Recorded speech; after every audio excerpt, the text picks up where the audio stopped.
"Stop, woman!" Commander Derek Shaw's voice echoed across the Black Ridge training ground like a whip crack. The 54-year-old woman in the gray jacket didn't stop.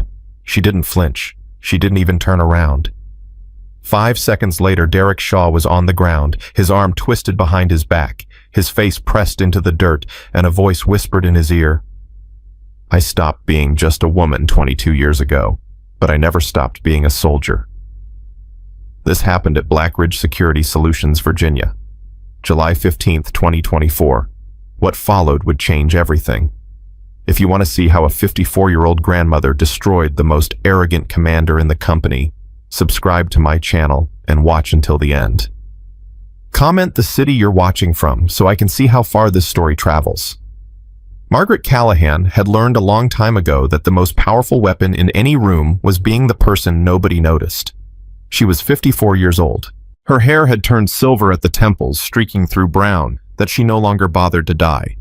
Her face carried lines that told stories she would never share. Her hands, small and weathered, looked like they belonged to someone's grandmother, which technically they did. She had 2 grandchildren, Emma 7, Michael Jr. 4, named after her husband, the husband whose dog tags she still wore under her shirt, pressed against her heart, like a promise she had kept for 6 years. Today, those hands were wrapped around a coffee cup in the lobby of Black Ridge Security Solutions, one of the most elite private military contractors in the country. The kind of company that trained the soldiers who trained other soldiers. The kind of company where weakness was a death sentence and reputation was everything. Margaret looked like she had wandered in from a PTA meeting. That was exactly the point. "Excuse me, ma'am." She looked up. A young man in tactical gear was staring at her with barely concealed confusion. His name tag read Peterson. He couldn't have been more than 25. "Can I help you find something? The visitors area is down the hall." Margaret smiled. It was the smile she had perfected over 2 decades of operations. Warm, unthreatening, forgettable. "Actually, I'm here for orientation. New logistics analyst." Peterson blinked, looked her up and down, made no effort to hide his assessment. "Logistics, right." He pointed toward a set of double doors. "HR is through there. They'll get you sorted." "Thank you, young man." She walked past him, feeling his eyes on her back. She knew what he was thinking. The same thing everyone would think. What is this old woman doing here? Good. Let them think it. The double doors led to a long corridor lined with photographs. Men in combat gear, men receiving medals, men shaking hands with generals and politicians. Men, men, men. Margaret counted 3 women in the entire wall of photos, all of them in support roles, none of them in combat positions. She stopped in front of one photograph, a group shot from 2018, 12 operators in full tactical gear faces, hard eyes harder. In the center stood a man with movie star looks and a smile that didn't reach his eyes. Commander Derek Shaw. Margaret studied his face for a long moment. She had studied it many times before, in classified files, in surveillance photos, in the nightmares that woke her at 3 a.m. Derek Shaw didn't know it yet, but he was the reason she was here. Not for logistics, not for a paycheck, for justice. Beautiful, isn't he? Margaret turned. A woman had appeared beside her. Young late 20s with dark hair pulled back tight and eyes that held a familiar kind of exhaustion. "I'm sorry," Margaret said. "Shaw." Everyone stares at that photo. The woman's voice carried an edge. The golden boy. Fastest promotion in company history. Political connections that would make a senator jealous. She paused. "I'm Elena Vasquez. You must be the new logistics hire." "Margaret Callahan. Call me Maggie." Elena shook her hand. Her grip was strong, but her fingers trembled slightly. Something was wrong with this woman. Something she was trying very hard to hide. "Word of advice, Maggie, stay invisible around here. The men don't like competition, and Shaw..." Elena's voice dropped. "Shaw especially doesn't like women who stand out." "I've been invisible my whole life, honey. I'm very good at it." Elena almost smiled. Almost. "Come on, I'll show you to HR. And Maggie." "Yes." "Welcome to Black Ridge. Try not to let them break you." Yeah. The orientation was exactly what Margaret expected.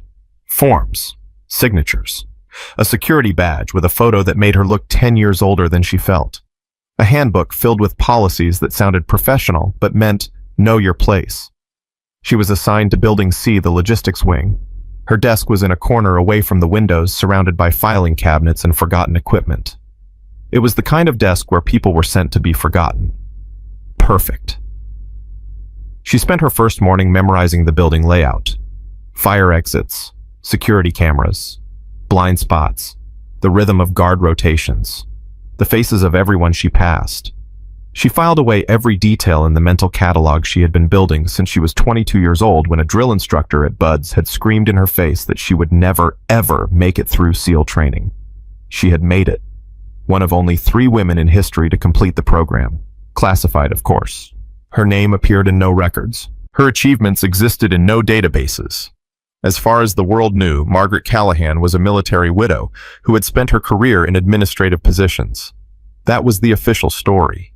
The real story was written in scars, in nightmares, in a kill count she would take to her grave. At 11:47 a.m., she heard the commotion. Voices, raised, angry, coming from the main training ground visible through the logistics wing windows. Margaret moved to the glass.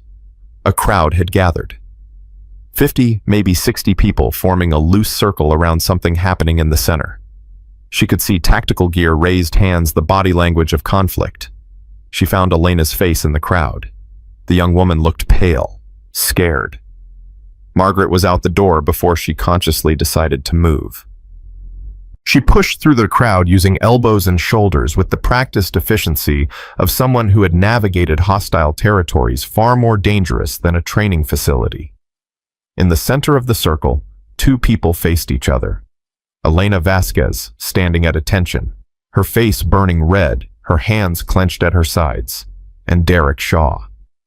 He was taller in person, broader, the kind of physical presence that filled a room and demanded attention.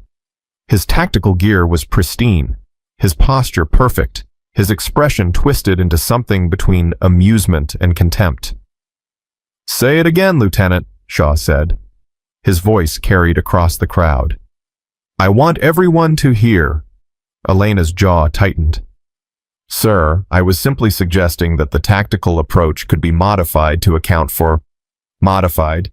Shaw laughed. It was not a kind sound. "You've been here, 18 months, and you're going to tell me how to run combat operations. I wasn't trying to. You know what your problem is, Vasquez." Shaw stepped closer, invaded her space, made her feel small. "You think because you graduated top of your class at some second-rate officer program you understand combat. You don't. You've never seen real action. You've never had to make the calls that separate soldiers from corpses." Elena said nothing. Her hands shook harder. "And you know what else?" Shaw's voice dropped, but somehow became louder, more intimate, more cruel. "You're never going to see real action. Because you're not built for it. None of you are." He swept his arm toward the crowd, and Margaret realized he wasn't just talking to Elena. He was talking to every woman present. This is a combat organization, not a social experiment, not a diversity initiative. Combat. And combat is about strength, speed, aggression. Things that, and I'm sorry if this hurts anyone's feelings, things that women are simply not designed for. Silence. The crowd stood frozen. Some of the men were nodding. Some looked uncomfortable. None of them spoke up. Elena's eyes were wet now. She blinked rapidly, fighting. Shaw smiled, the smile of a man who had won. "Dismissed, Lieutenant. Go cool off. Maybe have a good cry. And next time you want to suggest modifications to my operations." He leaned in close enough to whisper. "Don't." He turned away, started walking toward the command building. The crowd began to disperse, conversations buzzing with the kind of excitement that comes from watching someone else's humiliation. Margaret didn't move. She watched Elena stand there alone, fighting the tears that wanted to fall. She watched the young woman's hands curl into fists. She watched something break behind those dark eyes, And then she watched Elena see her. Recognition, surprise, and something else. Something that looked like shame. "Don't," Elena said quietly, approaching Margaret. "Don't look at me like that." "Like what?" "Like you feel sorry for me." Margaret shook her head slowly. "I don't feel sorry for you, Elena. I feel angry for you. There's a difference." Elena laughed bitterly. "Angry doesn't change anything. This is how it is here, how it's always been. Shaw runs this place and Shaw believes what he believes. The best we can do is keep our heads down and survive." "Is that what you want to survive?"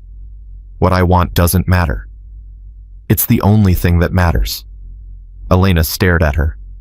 Something flickered in her expression. Confusion, interest. "Who are you?" she asked. "Really?" Margaret smiled that forgettable smile. "Just a logistics analyst, honey. Nothing more." That night, Margaret sat alone in her temporary quarters reading files by the light of a single lamp. The files were not supposed to exist. They were classified above her official clearance level. But Margaret had long ago learned that clearance levels were suggestions for people who followed rules. She had never been good at following rules. The files told a story, a complicated story that stretched back 7 years, involving shell companies' offshore accounts and weapons shipments that disappeared from official inventories only to reappear in places they should never have been. Syria, Yemen, Afghanistan. The weapons were advanced, American-made, top of the line. The buyers were enemies, terrorists. The same people who had ambushed her husband's unit in a valley that wasn't supposed to exist during a mission that never happened, using weapons that should have been impossible to obtain. Michael had died in her arms that day. He had looked at her with eyes that were already fading, and he had said the same thing he said every time they went out together. "I'll see you on the other side, Mags." She had said it back. "I'll see you on the other side." Then he was gone. 6 years later, she had traced the weapons to their source. A network of corrupt military officials and private contractors who had sold American technology to American enemies for profit.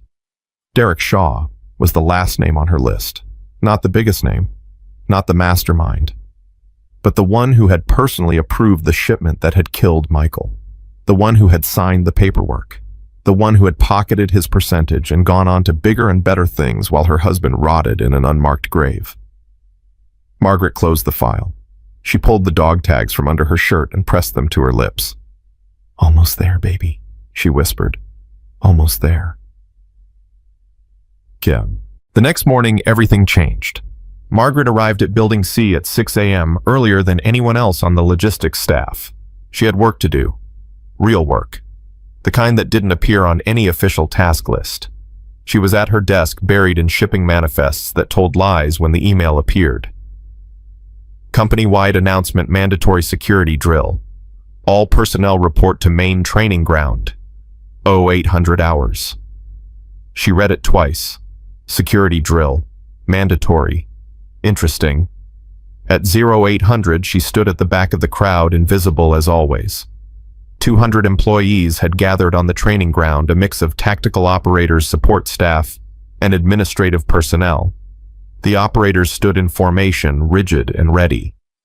The support staff clustered in small groups, whispering nervously. Margaret watched everything. Shaw stood on a raised platform at the front, flanked by 2 lieutenants whose names Margaret had already memorized. Richards and Torres. Shaw's yes men. The kind of soldiers who followed orders without asking questions. "Listen up." Shaw's voice cut through the morning air. "What you're about to witness is a demonstration of what real tactical excellence looks like. My team will be running a hostage rescue simulation. Live rounds converted to training rounds. Full tactical conditions." He paused, scanning the crowd. His eyes passed over Margaret without stopping. She was invisible, just another gray-haired woman in the administrative section, not worth a second glance. "I want everyone, especially our support staff, to pay attention. This is what separates us from desk jockeys. This is what makes Blackridge the best in the business." The simulation began. Margaret watched with the eyes of someone who had run hundreds of real operations, who had trained with the best operators in the world, who had forgotten more about tactical combat than Derek Shaw had ever learned. What she saw made her jaw tighten. The entry was sloppy. The communication was fragmented. The team moved like individuals, not a unit. They cleared rooms without proper coverage. They left angles exposed. They made noise when they should have been silent. If this had been a real operation, people would have died. But the crowd cheered. The administrators applauded. The operators nodded in approval. Because it looked impressive. Because Shaw's team moved fast and spoke with authority and projected the image of competence. Image, not substance. Margaret said nothing, made no expression, filed everything away. The simulation ended with Shaw's team rescuing the hostage, a training dummy that they extracted with far too much celebration. Shaw raised his hand for silence. That, he said, is how professionals operate. Any questions? Silence. Then a voice. Quiet. Trembling slightly. But clear. Sir, I have a question. Every head turned. Elena Vasquez stepped forward from the crowd. Her face was pale but determined. Her hands were steady for the first time since Margaret had met her. Shaw's expression flickered. Annoyance. Suspicion. Lieutenant Vasquez, what is it? During the entry, sir, the second team cleared the left corridor without establishing rear coverage. In a real scenario, that exposure could have resulted in flanking fire. The silence that followed was absolute. Shaw's face hardened. Are you questioning my team's performance, Lieutenant? I'm making an observation, sir. The manual specifies. The manual. Shaw's voice dripped contempt. Tell me, Lieutenant, how many real operations have you run? Elena didn't answer. That's what I thought. Shaw stepped down from the platform, walking toward her. The crowd parted. You read manuals. I write them. You study tactics. I live them. And you have the audacity to question how my team operates. Sir, you were only embarrassing yourself. Shaw stopped directly in front of her. Again. Margaret watched Elena shrink. Watched the confidence drain from her face. Watched the fire in her eyes flicker and dim. And then, without meaning to, Margaret spoke. She's right, you know. The words hung in the air like a grenade waiting to explode. 200 faces turned toward the back of the crowd. Toward the corner where the administrative staff stood. Toward a gray-haired woman who should not have spoken. Who should not have been noticed. Who should not have existed in this moment. Shaw's eyes found her. For the first time, he actually looked at her, actually saw her. Excuse me. Margaret stepped forward. The crowd parted for her just as it had parted for Shaw, though for different reasons. The lieutenant is correct. Your second team's entry exposed a blind angle. In a real operation. And you are, Shaw's voice was ice. Margaret Callahan. Logistics. A murmur rippled through the crowd. Logistics. A paper pusher. A nobody. Shaw's lips curled. Logistics. Yes, sir. And you're going to tell me about tactical operations. I'm making an observation, sir. The same observation Lieutenant Vasquez made. The same observation anyone with basic tactical training would make. The silence changed, became sharper, more dangerous. Shaw stepped toward her. 1 step. 2. Until he was close enough that she could smell his cologne. Close enough that she could see the vein pulsing in his temple. Let me make something very clear, Mrs. Callahan. He emphasized the Mrs. made it sound like an insult. You push papers. You file reports. You exist to support the people who actually matter. And if you ever question my methods again, I will end your career before lunch. Are we understood? Margaret looked at him, and for just a moment so brief that only Shaw could see it, something changed in her eyes. Something cold.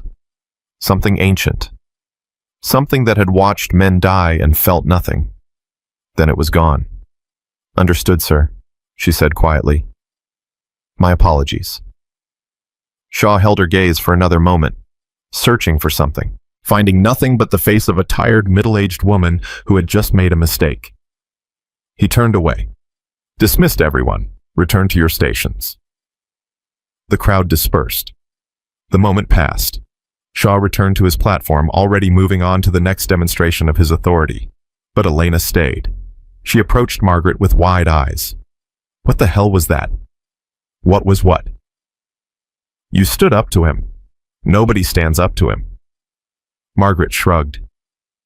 I made an observation. I was wrong to do it publicly. You weren't wrong about the observation. No, I wasn't. Elena studied her face. Really studied it. The way someone looks at a puzzle they can't quite solve. Who are you? She asked again. And don't tell me you're just a logistics analyst. That look in your eyes when you were talking to Shaw, I've seen that look before. In combat veterans. In people who've seen things. Margaret was quiet for a long moment. Be careful, Elena, she said finally. Curiosity can be dangerous around here. So can silence. They stood there, two women who shouldn't have had anything in common. Two women who had just found something that felt like recognition. Meet me tonight, Margaret said quietly. Building C. After hours. There's something I want to show you. Why? Because you asked the right questions, and because someone needs to teach you how to find the answers. She walked away before Elena could respond. Behind her across the training ground, Derek Shaw was watching. He had dismissed Margaret Callahan as nobody, a moment of insubordination from a woman who didn't matter. But something bothered him. Something in the way she had stood. Something in the way she had looked at him. Something he couldn't quite identify. He would have to keep an eye on her. Just in case. That night, the logistics wing of Building C was dark, except for a single desk lamp in the corner. Margaret sat in her chair waiting. On her desk lay a series of documents she had spent the day assembling. Shipping manifests, financial records, communications intercepts, the pieces of a puzzle that would destroy Derek Shaw if assembled correctly. The door opened at 2200 hours exactly. Elena slipped inside, closing the door behind her. She moved like someone who had been trained to move quietly, but hadn't yet learned to make it look natural. You came, Margaret said. I almost didn't. Elena approached the desk. I spent all day convincing myself this was stupid, that you were just some crazy old woman who was going to get us both fired. And yet you're here. And yet I'm here. Elena sat down across from her. So, what am I looking at? Margaret slid the documents across the desk. What do you know about the weapons systems we ship through this facility? Elena frowned. Standard military hardware. Nothing classified. That's what the manifests say. Margaret tapped a finger on the top document. But manifests can lie. These shipments, the ones routed through our Singapore hub, don't match any official procurement orders. The quantities are wrong. The destinations are wrong. The serial numbers don't exist in any inventory database. Elena's frown deepened. She began reading. Her face changed as she processed what she was seeing. This can't be right. These numbers suggest weapons are being diverted, sold, to buyers who should never have access to them. That's impossible. The security protocols alone are controlled by one person. Margaret's voice was flat. Derek Shaw. Elena looked up sharply. You're accusing a company commander of treason. I'm not accusing anyone of anything. I'm showing you documents. Drawing conclusions is up to you. The silence stretched. Elena's hands trembled as she held the papers. Her mind was racing. Margaret could see it in her eyes, the conflict, the disbelief, the slow, terrible dawning of possibility. Why are you showing me this? Elena asked finally. You just met me. For all you know, I could be working with Shaw. I could report everything you've said. Could you? I could. But you won't. How do you know? Margaret reached across the desk and took Elena's hand. It was a gesture that surprised them both. Intimate. Almost maternal. Because I've been watching you, Elena. I've seen how he treats you. I've seen the fire in your eyes every time he tells you that you don't belong. And I've seen you swallow that fire day after day because you think you have no other choice. Elena's breath caught. I'm offering you a choice, Margaret continued. Help me prove what Shaw is doing. Help me bring him down. Not for revenge, though that would be satisfying. For justice. For every soldier who died because the wrong people got the right weapons. For every woman he's ever told that she doesn't matter. And if we fail, then we fail, and Shaw wins, and everything stays exactly the way it's always been. Margaret squeezed her hand. But at least we'll have tried. At least we'll know that when it mattered, we didn't just survive. We fought. Elena was quiet for a long time. When she spoke, her voice was steady. What do you need me to do, Mom? The next 3 weeks transformed both of them. Margaret taught Elena things that weren't in any manual. How to access files without leaving traces. How to read between the lines of official communications. How to notice patterns that others overlooked. Elena, in turn, gave Margaret access to meetings she wouldn't otherwise attend, to conversations she wouldn't otherwise hear, to the inner workings of Shaw's operation that remained invisible to outsiders. They worked in secret, after hours, in stolen moments, building a case piece by piece, document by document. But they also built something else, trust. It happened slowly, in the quiet conversations that followed their work sessions, in the stories they shared, in the gradual revelation of who they really were beneath the roles they played.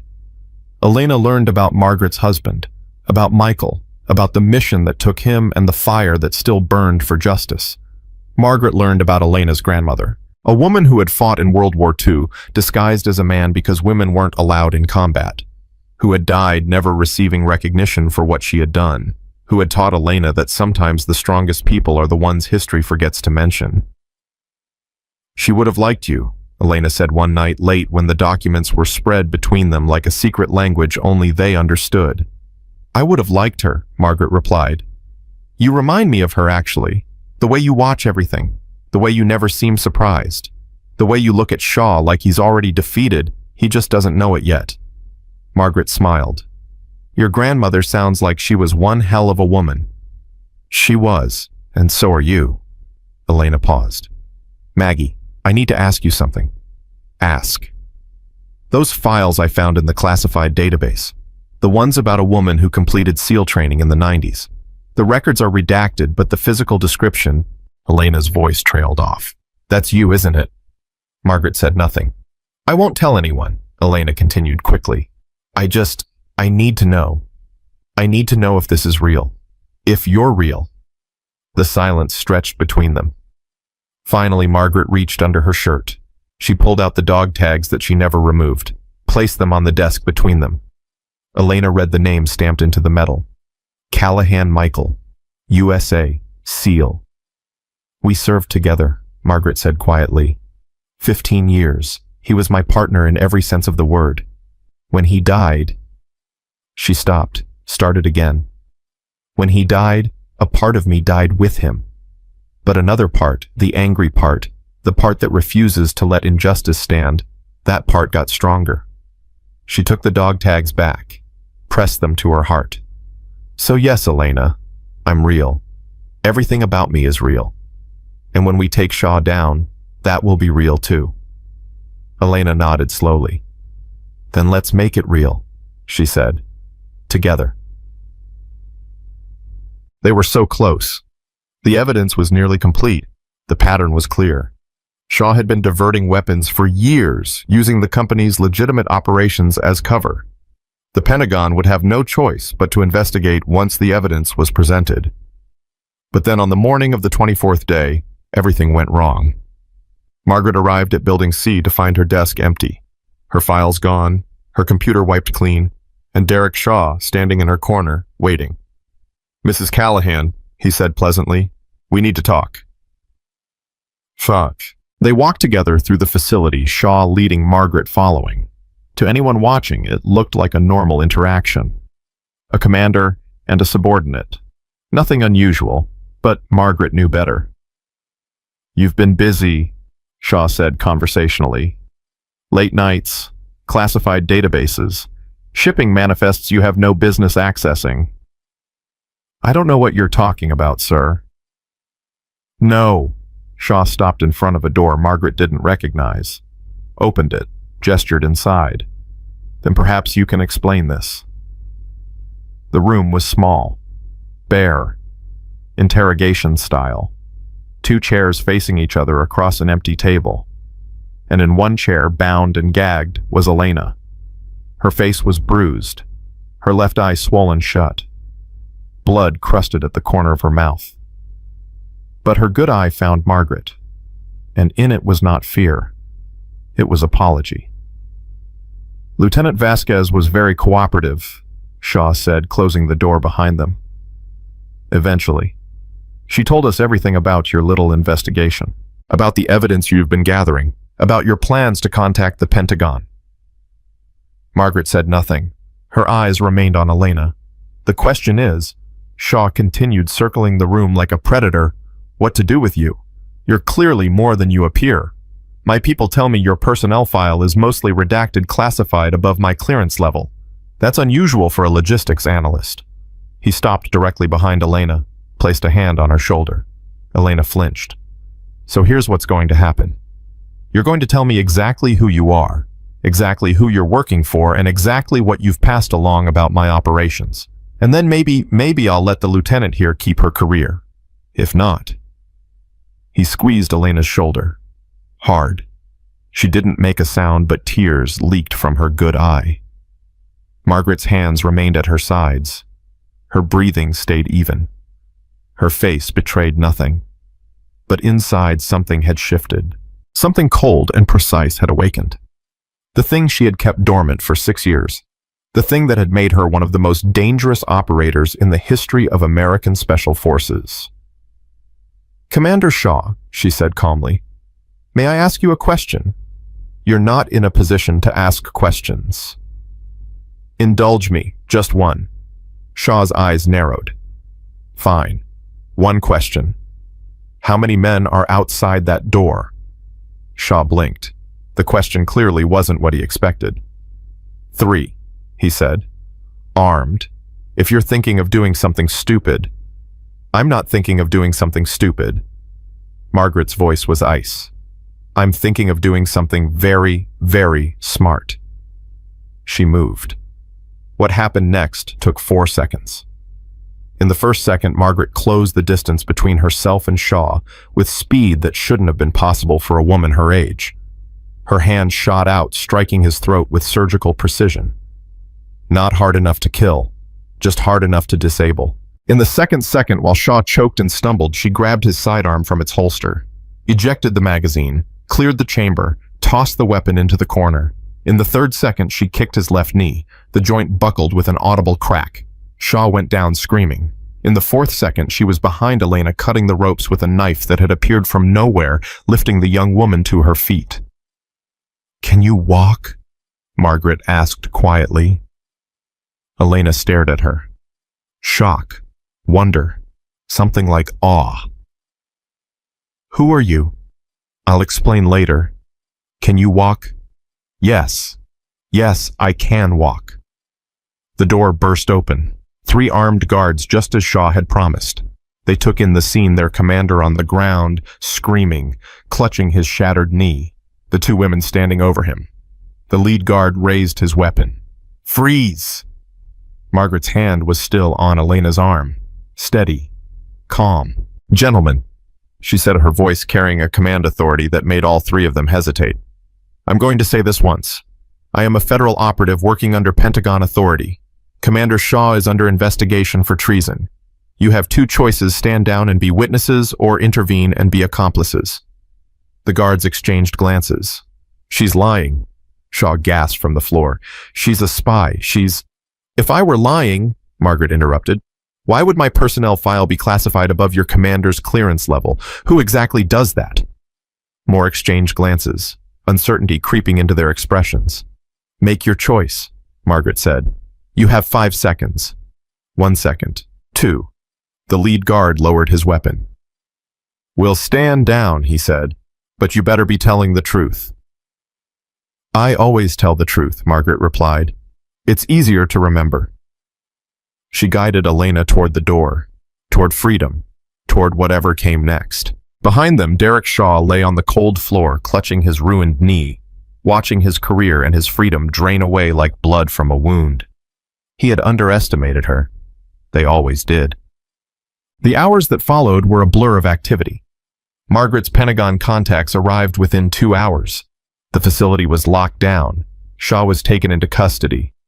The evidence that Margaret and Elena had gathered was secured, copied, and transmitted to the appropriate authorities.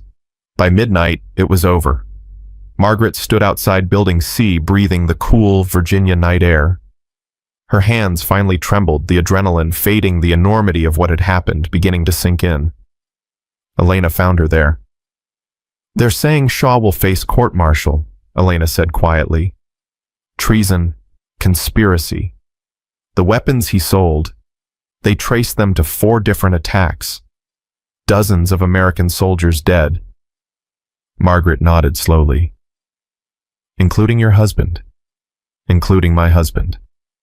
They stood in silence for a long moment. "What happens now?" Elena asked. Now I disappear again. Another identity. Another mission. Another invisible woman nobody notices. And me?" Margaret turned to look at her, really look at her, this young woman who had been broken and rebuilt, who had risked everything on trust she shouldn't have given, who had survived. "You have choices, Elena. The Pentagon is impressed with what you did. They're offering you a position with their internal investigations unit. The chance to do what we just did, but bigger, more important. Is that what you're recommending?" "I'm not recommending anything. I'm just telling you what's possible." Margaret paused. "But if you're asking what I think you've got a gift. Not just for fighting, anyone can learn to fight. For seeing. For understanding. For knowing when something's wrong and having the courage to act on it. I learned that from you. You already had it. I just helped you find it." Elena was quiet for a moment. "Will I see you again?" Margaret smiled, that warm, forgettable smile that hid so much. "Probably not. That's not how this works." "But you don't need me anymore, Elena. You never really did." She turned to walk away. "Maggie." Margaret stopped. "Thank you," Elena said. "For everything. For believing in me when I didn't believe in myself. For showing me what real strength looks like." Margaret looked back over her shoulder. "Remember what I told you that first night? Real power never needs to prove itself. It simply stands and others rise with it." She nodded once. "Rise, Elena, as high as you can go. And when you get there, reach back for the ones still climbing." She walked into the darkness. Elena watched her go until there was nothing left to see. Then she turned and walked back into the light. 6 months later, a young woman arrived at Black Ridge Security Solutions for her first day of training. She was small, nervous, carrying herself like someone who had been told she didn't belong. But when she asked for directions, a woman with dark hair and captain's bars stopped to help her. "Don't worry," Captain Elena Vasquez said. "You're exactly where you're supposed to be." And somewhere far away in a place that didn't exist on any map, Margaret Callahan received a message on a secure channel. 3 words. Another one rising. She smiled. And then she went back to being invisible. Because that was who she was. The woman nobody noticed. The woman who changed everything. The woman who proved that sometimes the most powerful person in any room is the one you never see coming. The secure phone rang at 3:47 a.m. Margaret was awake before the second ring. After 22 years in special operations, her body had forgotten how to sleep through anything. She answered without speaking. "We have a problem." The voice belonged to Director Samuel Hayes, her Pentagon handler. A man who never called unless something had gone catastrophically wrong. Shaw is dead, killed in his cell 3 hours ago, made to look like suicide." Margaret sat up slowly. Her mind was already racing, processing implications, calculating possibilities. He was going to talk. He was going to name names. The people above him. The ones who actually run the network. Hayes paused. "Maggie, we got it wrong. Shaw wasn't the top of the chain. He wasn't even close." "Who?" "We don't know yet. But whoever it is, they have reach inside federal detention facilities. They have people in positions we never suspected. and they know about you. Margaret's hand moved instinctively to the dog tags under her shirt. Define know about me. Your cover identity has been compromised. Margaret Callahan no longer exists in any database. Your apartment in Maryland was searched last night, and there's a contract out. How much? $2 million, delivered to anyone who can confirm your death. Margaret was quiet for a moment. $2 million was serious money, the kind of money that attracted serious professionals. What do you need me to do? Come in, we'll relocate you. New identity, new. No. Maggie. Shaw was a piece, just a piece. I spent 6 years tracking the network that killed Michael, and I'm not going to hide while the real people responsible are still out there. Her voice hardened. Give me a name, a lead, something. Hayes sighed. She could hear the exhaustion in his breath. There's a woman, Shaw's former assistant. She disappeared 2 days before his arrest and resurfaced yesterday at Blackridge. She's using a new identity, but our facial recognition flagged her. Who is she? Her name is Catherine Moore. On paper, she's a consultant brought in to help restructure after Shaw's removal. In reality, she was Shaw's handler, the person who gave him orders. And she's back at Blackridge. She's not just back, she's taken over. The board appointed her interim director 3 days ago. Margaret processed this. The enemy had moved fast. Too fast. They weren't just covering their tracks, they were consolidating control. Elena Vasquez is still there. Captain Vasquez has been raising concerns about Moore, asking questions, making herself visible. That's dangerous. That's why I'm calling you Maggie. She's going to get herself killed, and she's the only person inside who knows what we know. Margaret stood, walked to the window. Outside, the city was dark and quiet. Send me everything you have on Catherine Moore. Does that mean you're going in? It means I'm going to finish what I started. Shaw was never the end game. He was just the door. And now that door is open. She ended the call. In the darkness of her safe house, Margaret began to prepare. The invisible woman was about to become very visible indeed. Elena Vasquez knew something was wrong the moment Catherine Moore walked into Blackridge. It wasn't anything obvious. Moore was professional, polished, everything a corporate restructuring consultant should be. She smiled at the right moments. She said the right things. She projected competence and calm.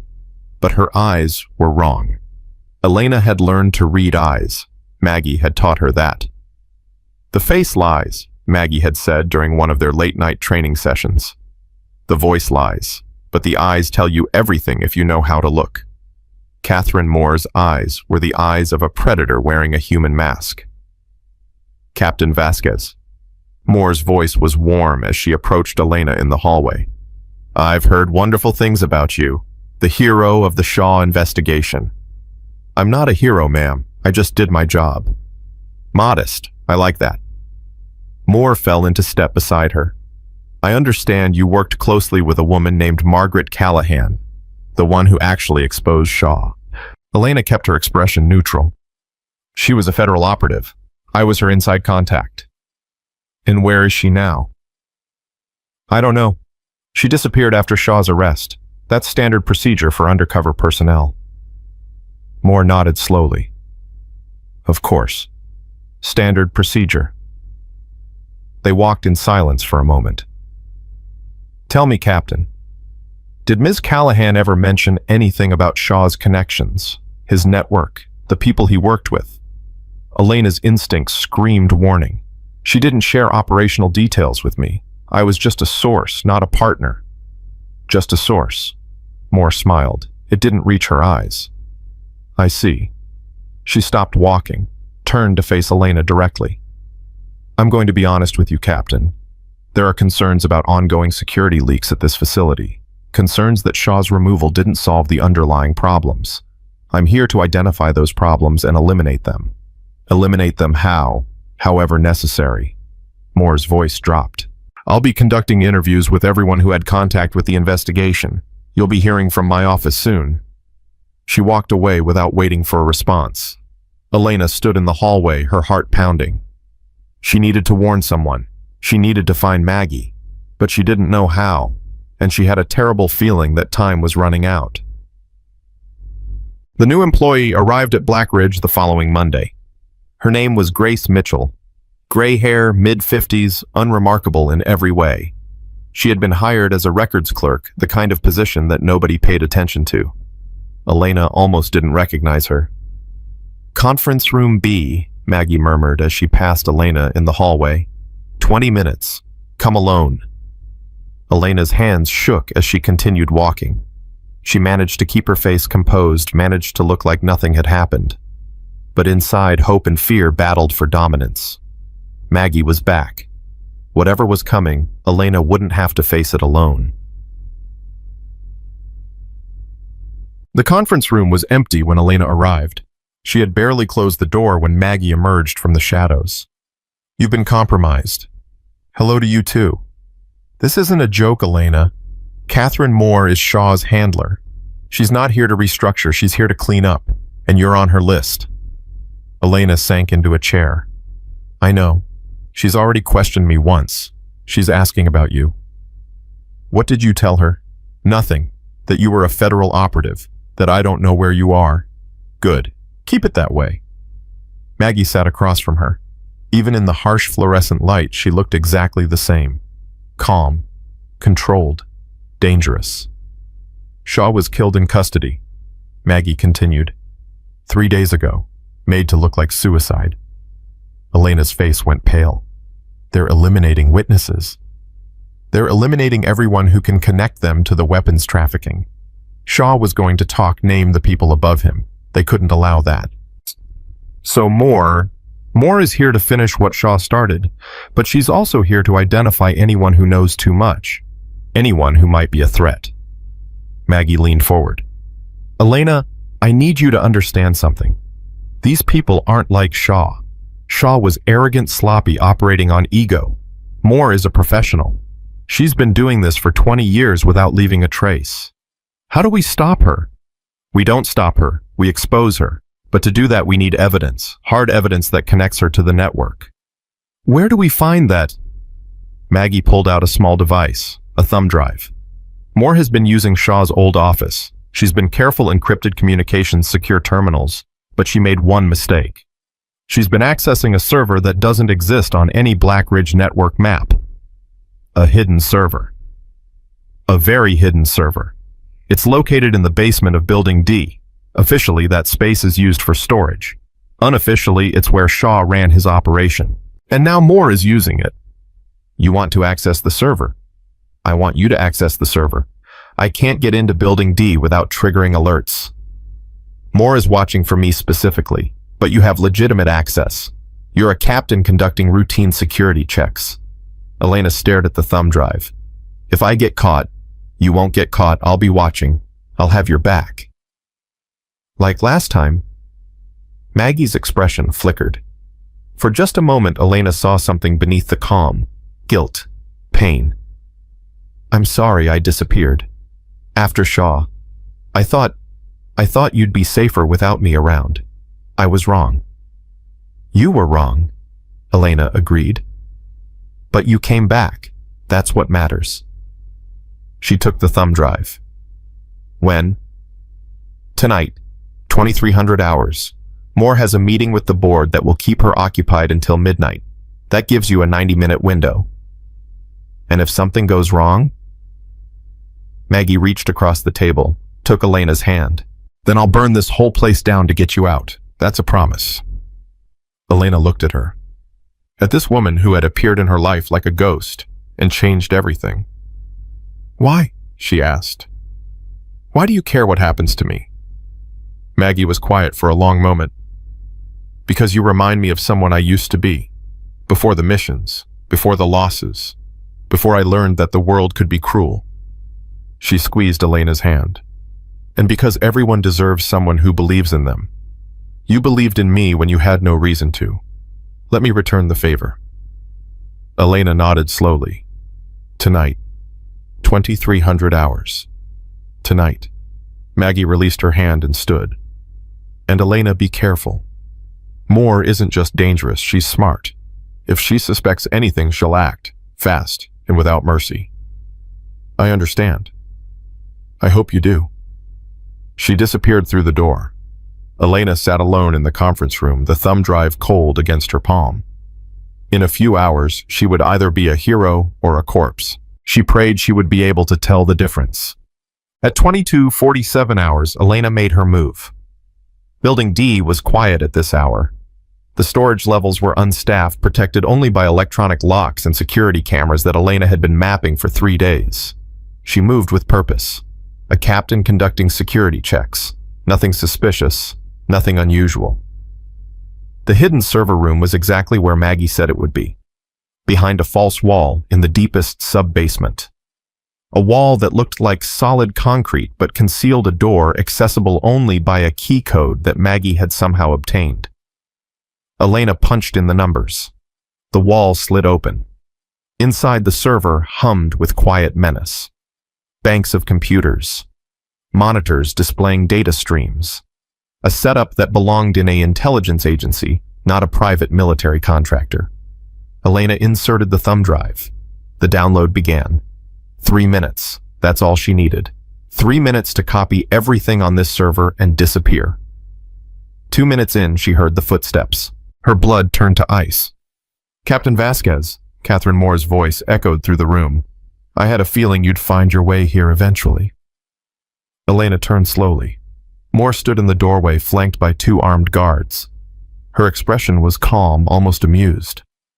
I canceled my board meeting, by the way, just in case you were counting on that. I don't know what you're talking about. I was conducting a routine security check and found this room. It's not on any facility map. A routine security check. At 11 p.m. In a hidden basement. Moore stepped closer. You know I almost admire your loyalty. To her. The invisible woman who taught you so well. I don't know who you mean. Margaret Callahan, or whatever she's calling herself now. She's here, isn't she, at this facility, watching, waiting. Elena said nothing. Moore smiled. Your silence tells me everything I need to know. She nodded to the guards. Take her. We'll have a conversation about exactly what she knows and who she's told. The guards moved forward. Elena's hand moved to her sidearm. I wouldn't, Moore said. My men have orders to shoot if you resist. And unlike Shaw, I don't waste time with dramatic confrontations. You'll simply die. Here. Now. Another tragic accident in a dangerous profession. Elena's hand stopped. The guards grabbed her arms. One of them pulled the thumb drive from the computer. Download complete, he reported. She got everything. Of course she did. Moore took the drive. That was the point, wasn't it? Get the evidence. Take it to the authorities. Expose the network. She walked closer to Elena, close enough to whisper. But here's what you don't understand, Captain. The authorities don't matter. The evidence doesn't matter. The people I work for have connections in every agency, every department, every level of government. Shaw was disposable. I am not. Maggie will find me. Maggie will try, and she'll fail. Because I've been hunting women like her for 20 years, and I've never lost. She stepped back. Take her to the interrogation room, and tell our perimeter teams to stay alert. We have a ghost to catch. Maggie watched from the shadows as they dragged Elena across the compound. Her hands were steady, her breathing was calm, but inside something cold and ancient was waking up. She had promised to protect Elena. She had failed, but she would not fail to save her. Moving like smoke through the night, Maggie began to hunt. The interrogation room was cold. Elena sat in a metal chair, her hands bound behind her back. The guards had left. Moore remained circling slowly, a predator savoring the moment before the kill. Let's start simple, Moore said. Where is Margaret Callahan? I don't know. When did she arrive at this facility? I don't know. What evidence has she already transmitted to her Pentagon contacts? I don't know. Moore sighed. Captain, I'm going to give you some credit. You're brave, loyal. Those are admirable qualities, but they're not going to help you here. She pulled a chair close, sat directly in front of Elena. I know you think she's coming to save you. The legendary ghost operative. The woman who destroyed Derek Shaw in 4 seconds. But here's the thing about legends, they tend to disappoint in person. You don't know her. I know her better than you do. Moore's voice dropped. I've studied her for years. I know about her husband, about the mission that killed him.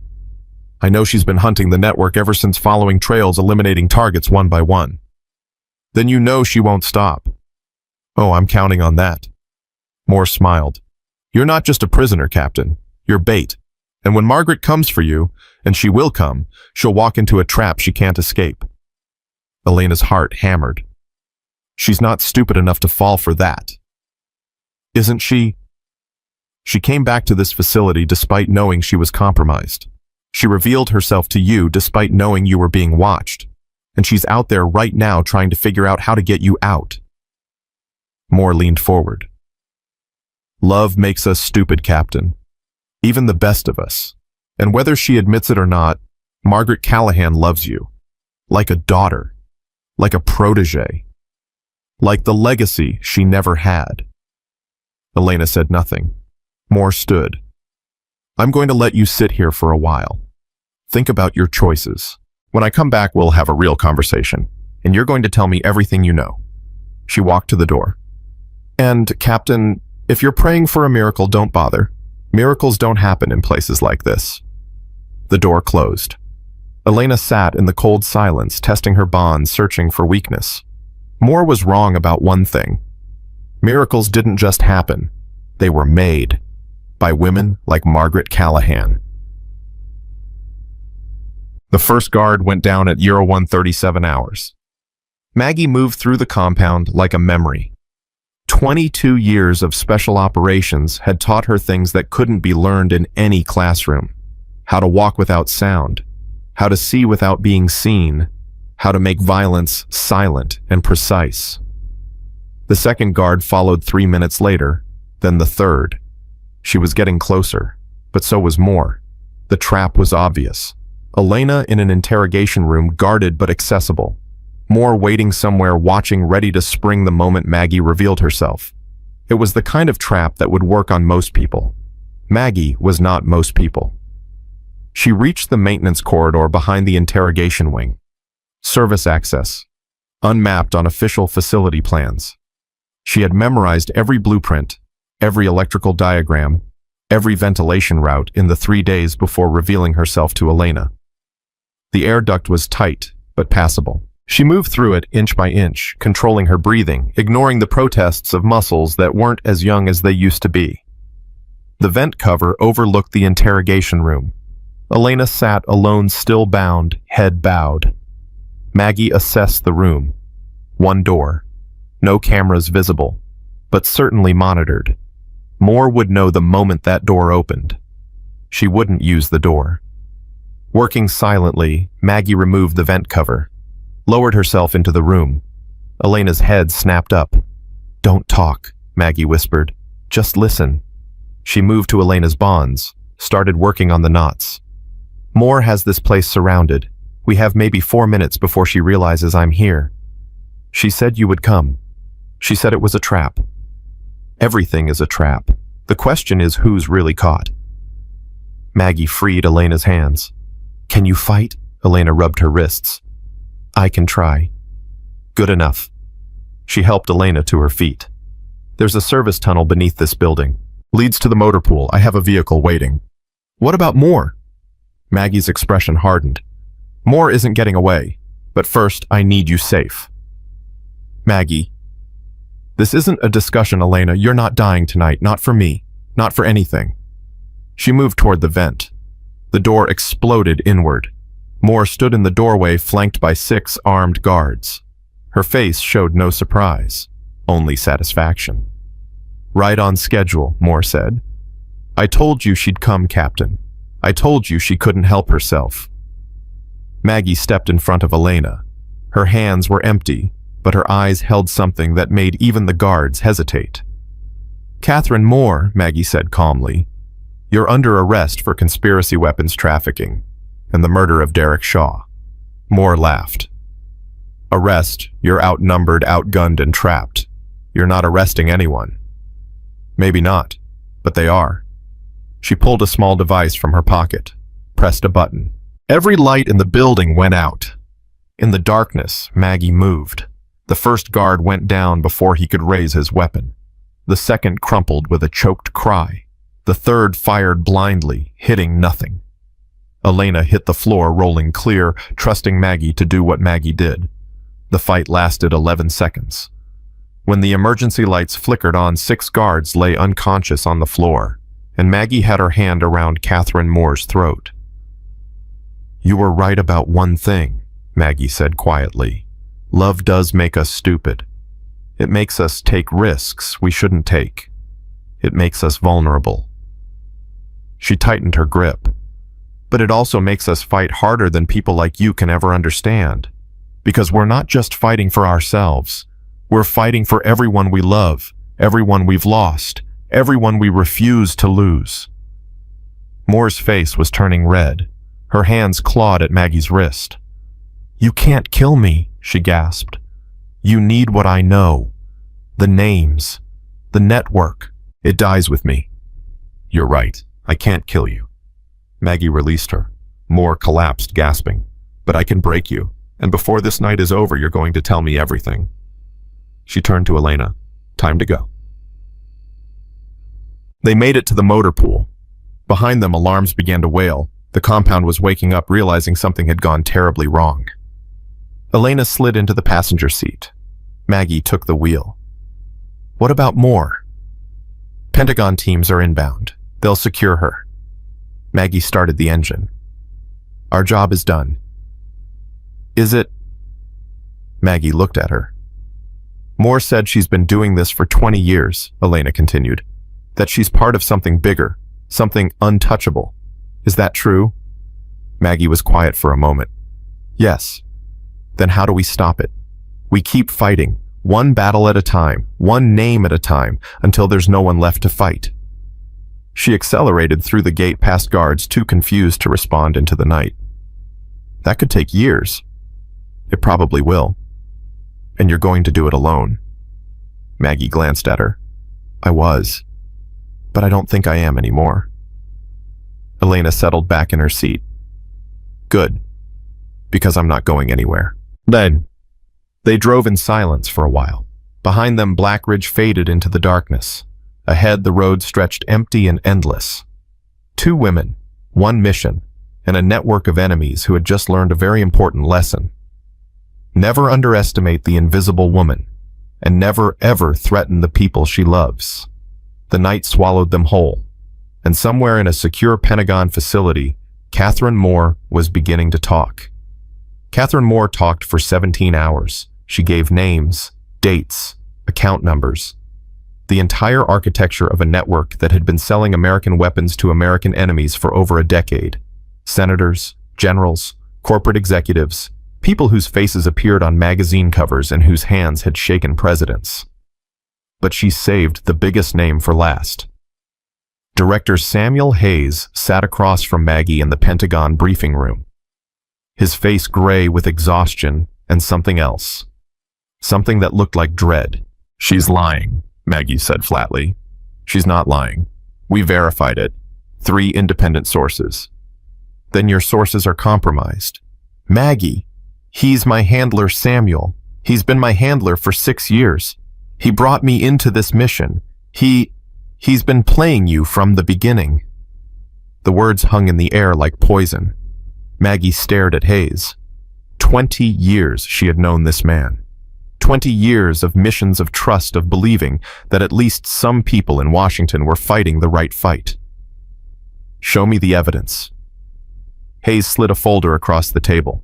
Maggie opened it. The first page was a photograph. Her husband, Michael, in tactical gear, standing beside a man she recognized immediately. A man she had trusted with her life, Deputy Director Thomas Crane. "This was taken 2 weeks before Michael's unit was ambushed," Hayes said quietly. "Crane was the one who approved the mission. He was also the one who leaked the coordinates to the network." Maggie's hands didn't shake. Her face didn't change. But something inside her cracked. something she had been holding together for 6 years. Crane killed Michael.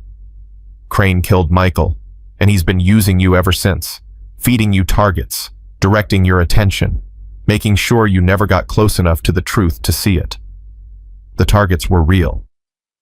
The targets were sacrifices. Low-level operatives the network was willing to burn to maintain your trust, to keep you hunting shadows while the real people stayed safe. Maggie closed the folder. Where is he? Maggie, you can't. Where is he? Hayes held her gaze for a long moment. He's at a private estate in Virginia, hosting a fundraiser tonight, 300 of Washington's most powerful people. Security that would make the Secret Service jealous. I don't care about security. I know you don't. That's what scares me. Maggie stood. Thank you for telling me, Samuel. I know it wasn't easy. What are you going to do? She walked toward the door. What I should have done 6 years ago. Maggie, if you go after Crane, there's no coming back. He's too connected, too protected. Even if you get to him, they'll destroy you. She stopped at the door. They already destroyed everything I loved. What's left to lose? She walked out. Hayes sat alone in the briefing room, staring at the folder. He reached for his phone, dialed a number he had hoped never to use. It's Hayes. We have a problem. She knows about Crane. He listened for a moment. No, I don't think we can stop her. I think the only question is how many people she takes down before it's over. He ended the call, and he prayed for the first time in 30 years that Margaret Callahan would survive the night. So, Elena found Maggie in the parking garage loading weapons into a black SUV. You're not going alone. Yes, I am. The hell you are. Maggie stopped, turned. Elena, this isn't your fight. You made it my fight. The moment you walked into my life and showed me what real courage looks like. The moment you saved me from more. The moment you trusted me with the truth. Elena stepped closer. I'm not the scared lieutenant Shaw tried to break. You made sure of that, so don't you dare try to protect me now. Crane has an army, and you have me. That's not enough. It was enough at Black Ridge. Maggie's jaw tightened. This is different. Crane isn't Shaw. He isn't Moore. He's the head of the snake. The man who's been running this network for 20 years. The man who killed my husband and turned me into his weapon. Then he doesn't get to win. Not tonight. Not ever. They stood facing each other, two women forged in fire, bound by something stronger than blood. If you come with me, Maggie said slowly, you might not come back. If I don't come with you, I'll never forgive myself. A long moment passed. Maggie reached into the SUV, pulled out a tactical vest, threw it to Elena. Suit up. We leave in 10 minutes. Elena caught the vest. One question. What? When we find Crane, what's the plan? Maggie's eyes went cold. The plan is to make him answer for every life he's destroyed, every soldier he's betrayed, every family he's shattered. And then we burn his empire to the ground. Elena pulled on the vest. Good. That's exactly what I wanted to hear. The Crane estate sprawled across 200 acres of Virginia countryside. Maggie studied it through binoculars from a ridge half a mile away. Security teams patrolled the perimeter. Cameras covered every approach. The main house blazed with light filled with the wealthy and powerful, who had no idea what their host truly was. 40 guards minimum, Elena reported. Armed, professional. This isn't going to be subtle. Subtle stopped being an option the moment Moore opened her mouth. So we just walk in. Maggie lowered the binoculars. I walk in, you provide overwatch. Maggie. Listen to me. Maggie turned to face her. I need someone outside. Someone who can call in the cavalry if this goes wrong. Someone who can make sure Crane doesn't escape if I fail. You won't fail. I might. I'm 54 years old, Elena. I'm not the operator I used to be. And Crane has been preparing for this moment for 20 years. Then let me go with you. Let me... No. Maggie gripped her shoulders. You're my backup. My insurance. The person who makes sure that no matter what happens tonight, Crane faces justice. Can you do that? Elena's eyes were wet. She blinked the tears away. Yes, I can do that. Good. Maggie released her. Position yourself on the East Ridge. You'll have a clear line of sight to the main entrance. If I'm not out in 90 minutes, call Hayes. Tell him everything. Make sure the world knows what Crane did. And if you are out in 90 minutes, Maggie almost smiled. Then we'll have a hell of a story to tell. She started down the ridge toward the estate. Maggie, she stopped. Thank you, Elena said. For everything. For believing in me. For showing me who I could be. Maggie looked back. You showed yourself, Elena. I just held the mirror. She disappeared into the darkness. Elena raised her rifle, settled into position, and began to pray. The service entrance was guarded by two men who never saw Maggie coming. She moved through them like a shadow, leaving them unconscious but alive. She wasn't here for foot soldiers. She was here for the general. The servant corridors of the estate were empty. The staff had been dismissed for the evening. Only security remained, and they were focused on the perimeter, not the inside. Crane's arrogance was showing. Maggie navigated by memory. She had studied the blueprints for 3 hours before leaving Washington. Every hallway, every room, every possible escape route. Crane's private study was on the 3rd floor.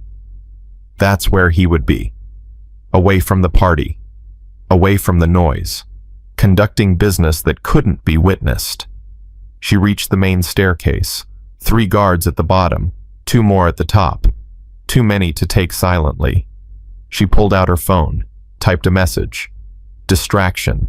East Wing. Now. 3 seconds later, an alarm began to wail. The guards moved. All of them. Running toward the source of the alarm that Elena had triggered from outside. Maggie took the stairs 3 at a time. The 3rd floor was quiet. Thick carpets absorbed her footsteps. Expensive art watched from the walls, the accumulated wealth of decades of betrayal. The study door was at the end of the hall. Maggie stopped outside it. 22 years of service. 6 years of hunting. Every loss, every sacrifice, every sleepless night. It had all led to this moment. She pushed open the door. Thomas Crane sat behind a mahogany desk, a glass of whiskey in his hand, as if he had been waiting for her. Margaret. His voice was warm, welcoming. The voice of the man she had trusted for 6 years. I wondered when you would come. You knew. I've known since Moore started talking. I have people everywhere, Margaret, even in Pentagon interrogation rooms. He stood slowly. 63 years old, silver-haired patrician. The kind of man who belonged in history books, not prison cells. You killed Michael. I did what was necessary. Necessary. The word tasted like poison. Your husband was getting too close. He had found documents that would have exposed the network years ahead of schedule. We weren't ready. We needed more time. So you murdered him. I eliminated a threat. There's a difference. There's no difference. Not to me. Crane sighed. I always knew you would be a problem. From the moment I recruited you after Michael's death. You were too smart, too driven, too unwilling to accept the world as it is. The world doesn't have to be this way. People like you make it this way. People like me keep the world turning. Do you know how many operations your husband's documents would have compromised? How many assets would have been exposed? How many American interests would have suffered? I don't care about American interests. I care about justice. Crane laughed. Justice. Such a quaint concept. There is no justice, Margaret. There is only power. The power to act. The power to decide who lives and who dies. The power to shape the world according to your vision. Your vision killed thousands of soldiers. My vision maintained American dominance for 2 decades. The weapons we sold funded operations that official channels couldn't touch. They bought allies, eliminated enemies, preserved the balance of power that keeps this country safe. That's what you tell yourself. That's what's true. You think you're the hero of this story. You're not. You're a blunt instrument. A weapon I pointed at problems and let loose. Every target you eliminated was someone who threatened to expose what we built. You were never hunting the network, Margaret. You were protecting it. The words hit like bullets. Maggie's hand trembled on her weapon. The first time it had trembled in 20 years. You're lying. Am I Shaw? Moore. The others. They were all liabilities. People who knew too much, demanded too much, became too visible. I used you to clean up my messes while believing you were pursuing justice. No. Yes. Every name I gave you. Every target I approved. They were all people I needed eliminated. You were my perfect assassin, Margaret. Driven by grief. Blinded by righteousness. Utterly convinced you were doing the right thing. Maggie raised her weapon. Crane didn't flinch. You won't shoot me. Watch me. You won't shoot me because I'm the only one who knows where the files are. The real files. Not the scraps Moore gave you. The complete record of every transaction, every name, every dollar that has flowed through this network for 20 years. I don't need your files. Moore gave us enough. Moore gave you middle management. I'm offering you the board of directors. Maggie's finger tightened on the trigger. Senators, generals, CEOs, foreign heads of state. People whose exposure would reshape the global balance of power. Crane's voice dropped. Kill me and you get revenge. Let me live and you get something far more valuable. What? Victory? The word hung between them. I'm an old man, Margaret, 73 years old. I have maybe 10 years left, most of them in declining health. What good is killing me? I'll die anyway. But the network will survive. It will adapt. It will find new leadership and continue exactly as it has for decades. Then I'll hunt them too. You'll hunt them forever. There will always be another name, another target, another shadow to chase. Unless you stop the network at its source. Unless you expose everyone at once so completely and so publicly that there's nowhere left to hide. And you're offering to help me do that. I'm offering to give you everything, in exchange for one thing. What? Crane smiled. Let me disappear. A quiet retirement somewhere warm. No prosecution. No prison. Just an old man living out his final years in peace. After everything you've done, after everything I've done, I'm offering you the chance to undo it. To bring down the entire system. To create the justice you've been chasing for 6 years. He spread his hands. Your choice, Margaret. Revenge or justice. You can't have both. Maggie stared at him. The man who had killed her husband. The man who had used her as a weapon. The man who had orchestrated more suffering than she could comprehend. And he was asking her to let him go. Her finger touched the trigger. 1 bullet. That's all it would take. 1 bullet and Michael would be avenged. 1 bullet and 6 years of pain would finally have meaning. But 1 bullet wouldn't stop the network. 1 bullet wouldn't save the soldiers still being killed by American weapons in enemy hands. 1 bullet wouldn't bring justice to the thousands who had suffered. She lowered her weapon. The files, all of them, every name, every transaction. Everything. You have my word. Your word means nothing. Then have something that does. Crane walked to a painting on the wall, moved it aside. Behind it was a safe. He opened it and pulled out a hard drive. 20 years of records. Encrypted, but I'll give you the key. It's all there, Margaret. Everything you need to bring down an empire. He held out the drive. Maggie took it. If this is a trick, it's not a trick. I'm 73 years old. Tired. Ready to be done with all of this. I built something I thought would make America stronger.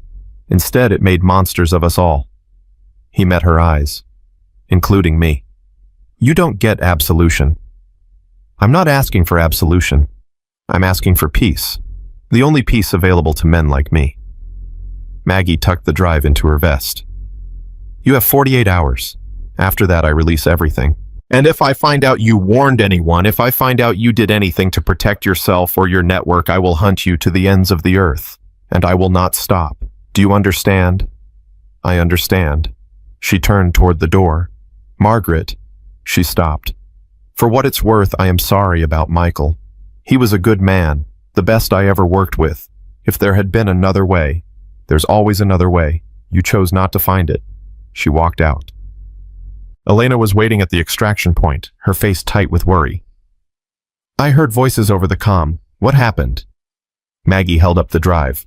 We won. Won? You let him go. I saw him walking to the helipad. You just let him... I let him give us everything, every name, every dollar, every secret this network has been hiding for 20 years. Elena stared at the drive. Is that real? It's real. And when we release it, the world will change. Senators will fall. Generals will be court-martialed. The people who have been selling our soldiers' lives for profit will finally face justice. And Crane, Maggie's jaw tightened. Crane gets to live. That was the price. That's not fair. No, it's not. But it's the choice I had to make. She met Elena's eyes. Revenge or justice? I chose justice. Elena was quiet for a long moment. Michael would be proud of you. Maggie's composure cracked. Just for a second. Just enough for Elena to see the woman beneath the warrior. I hope so. I hope I made the right choice. You did. They walked to the SUV together. What happens now? Elena asked. Now we go to Washington. We meet with Hayes. We verify every name on this drive, and then we blow the whole thing wide open. Just like that. Just like that. Elena smiled. You know, when I met you, I thought you were just some crazy old woman who was going to get us both killed. And now I think you're a crazy old woman who's going to change the world. Maggie laughed. Actually laughed. Get in the car, Elena. We have work to do. They drove into the night. Behind them, a helicopter rose from the Crane estate and disappeared into the darkness. An old man running from the consequences of a lifetime of evil. But there was nowhere far enough to run. Not from what was coming. So, 47 hours later, the first arrests began. Senator Morrison of Texas, General Patterson at the Pentagon, the CEO of 3 defense contractors, a deputy secretary of state. The news exploded across every channel, every website, every newspaper in the country. Massive corruption scandal rocks. Washington, dozens arrested in weapons trafficking investigation. The network, how American officials sold weapons to enemies for decades. Maggie watched the coverage from a safe house in Maryland. Elena sat beside her, both of them exhausted, but unable to look away. We did it, Elena said quietly. Not yet. Crane is still out there. You said 48 hours. I said he had 48 hours before I released everything. I didn't say I would stop hunting him after that. Elena turned to look at her. You're going after him. I made a deal. I kept my word. But I never said anything about what happens next. Maggie, you can't just... He killed Michael. He used me for 6 years. He destroyed countless lives. Maggie's voice was ice. A deal is a deal. But deals can be renegotiated. That's not how it works. That's exactly how it works. The network is finished. The people he protected are going to prison. There's no one left for him to warn, no one left for him to save. So what's the point, revenge? Justice. The justice he thought he could buy his way out of. Elena stood. If you go after him, you become what he said you were. A weapon. An assassin. Someone who kills because they cannot, because they should. Maybe that's what I am. No, it's not. Elena grabbed her arm. I know who you are, Maggie. You're the woman who taught me that real strength isn't about violence. That real power is about lifting others up. That justice isn't just punishment, it's redemption. It's building something better. Crane doesn't deserve redemption. Maybe not, but you do. They stood facing each other. Let him go, Elena said. Elena. Let him rot in whatever hole he's hiding in, knowing that everything he built is gone, knowing that his legacy is destruction, knowing that history will remember him as a traitor. She squeezed Maggie's arm. That's a worse punishment than death, and you don't have to carry the weight of killing him. Maggie was silent for a long time. The television droned in the background. More arrests, more revelations, more justice being served. Michael would want me to kill him. Would he? Or would he want you to live? To build something new, to honor his memory by becoming more than just a hunter? Maggie closed her eyes. Michael's face swam in her memory. His smile, his laugh, the way he looked at her before every mission like she was the only person in the world who mattered. "I'll see you on the other side, Mags." He had always said that, and she had always said it back. She opened her eyes. "You're right." "What?" "You're right. Michael wouldn't want me to become a murderer. He'd want me to live, to keep fighting the right way, to find something worth living for beyond revenge." Elena's grip on her arm relaxed. "So you'll let Crane go?" "I'll let Crane face whatever fate finds him, but I won't be the one to deliver it." She stood, walked to the window. "There's something else I need to do." "What?" Maggie turned back. "I need to start over. Build something new, something that honors Michael's memory, something that helps the people who get overlooked, who get told they don't belong, who get used and discarded by people in power." "What kind of something?" Maggie smiled. "I don't know yet, but I know I can't do it alone."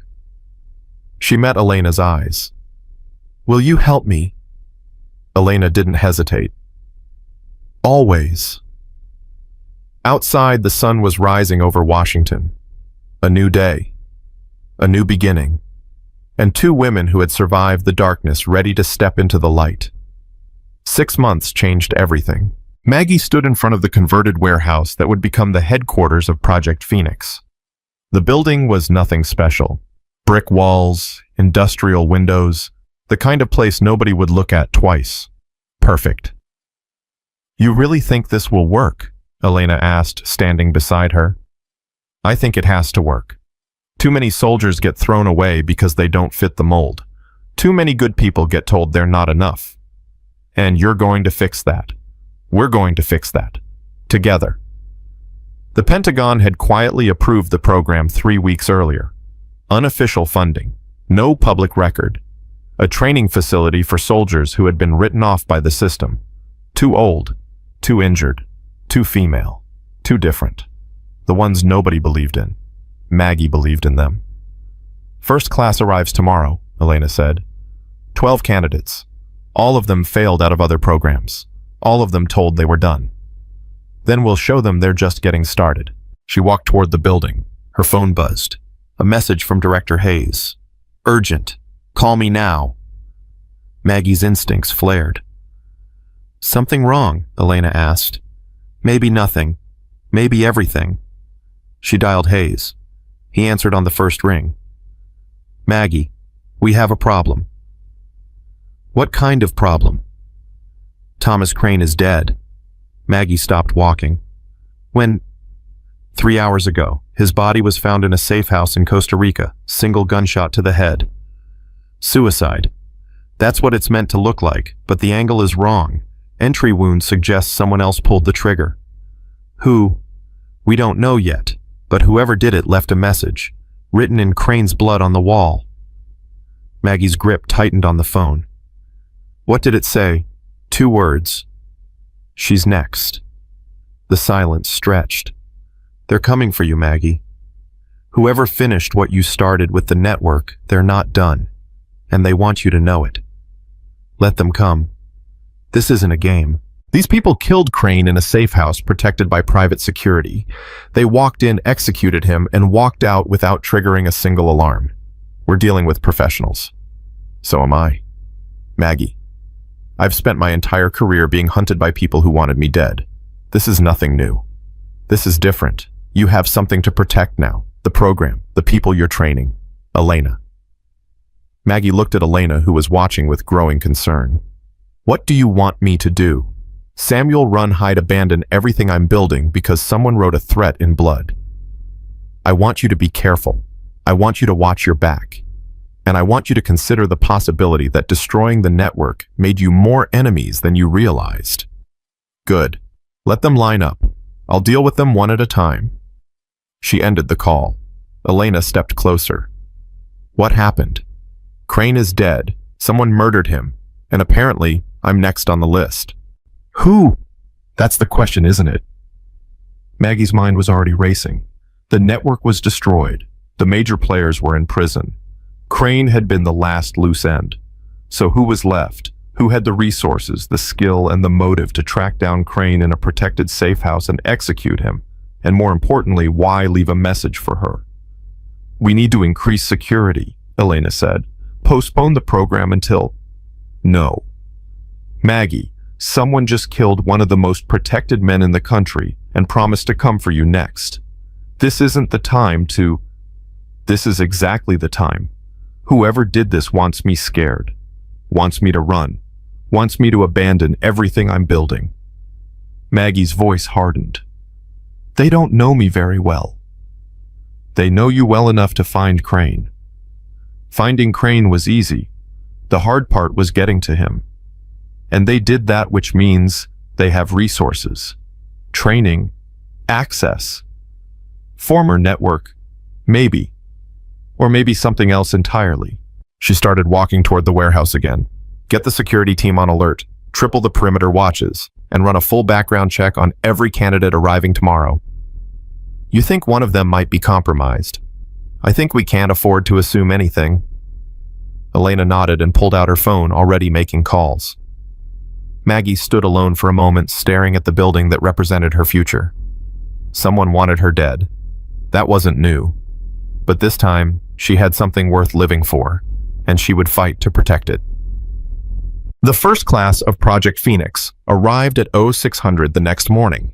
12 soldiers, different ages, different backgrounds, different reasons for being here, but they all had one thing in common. They had been told they were finished.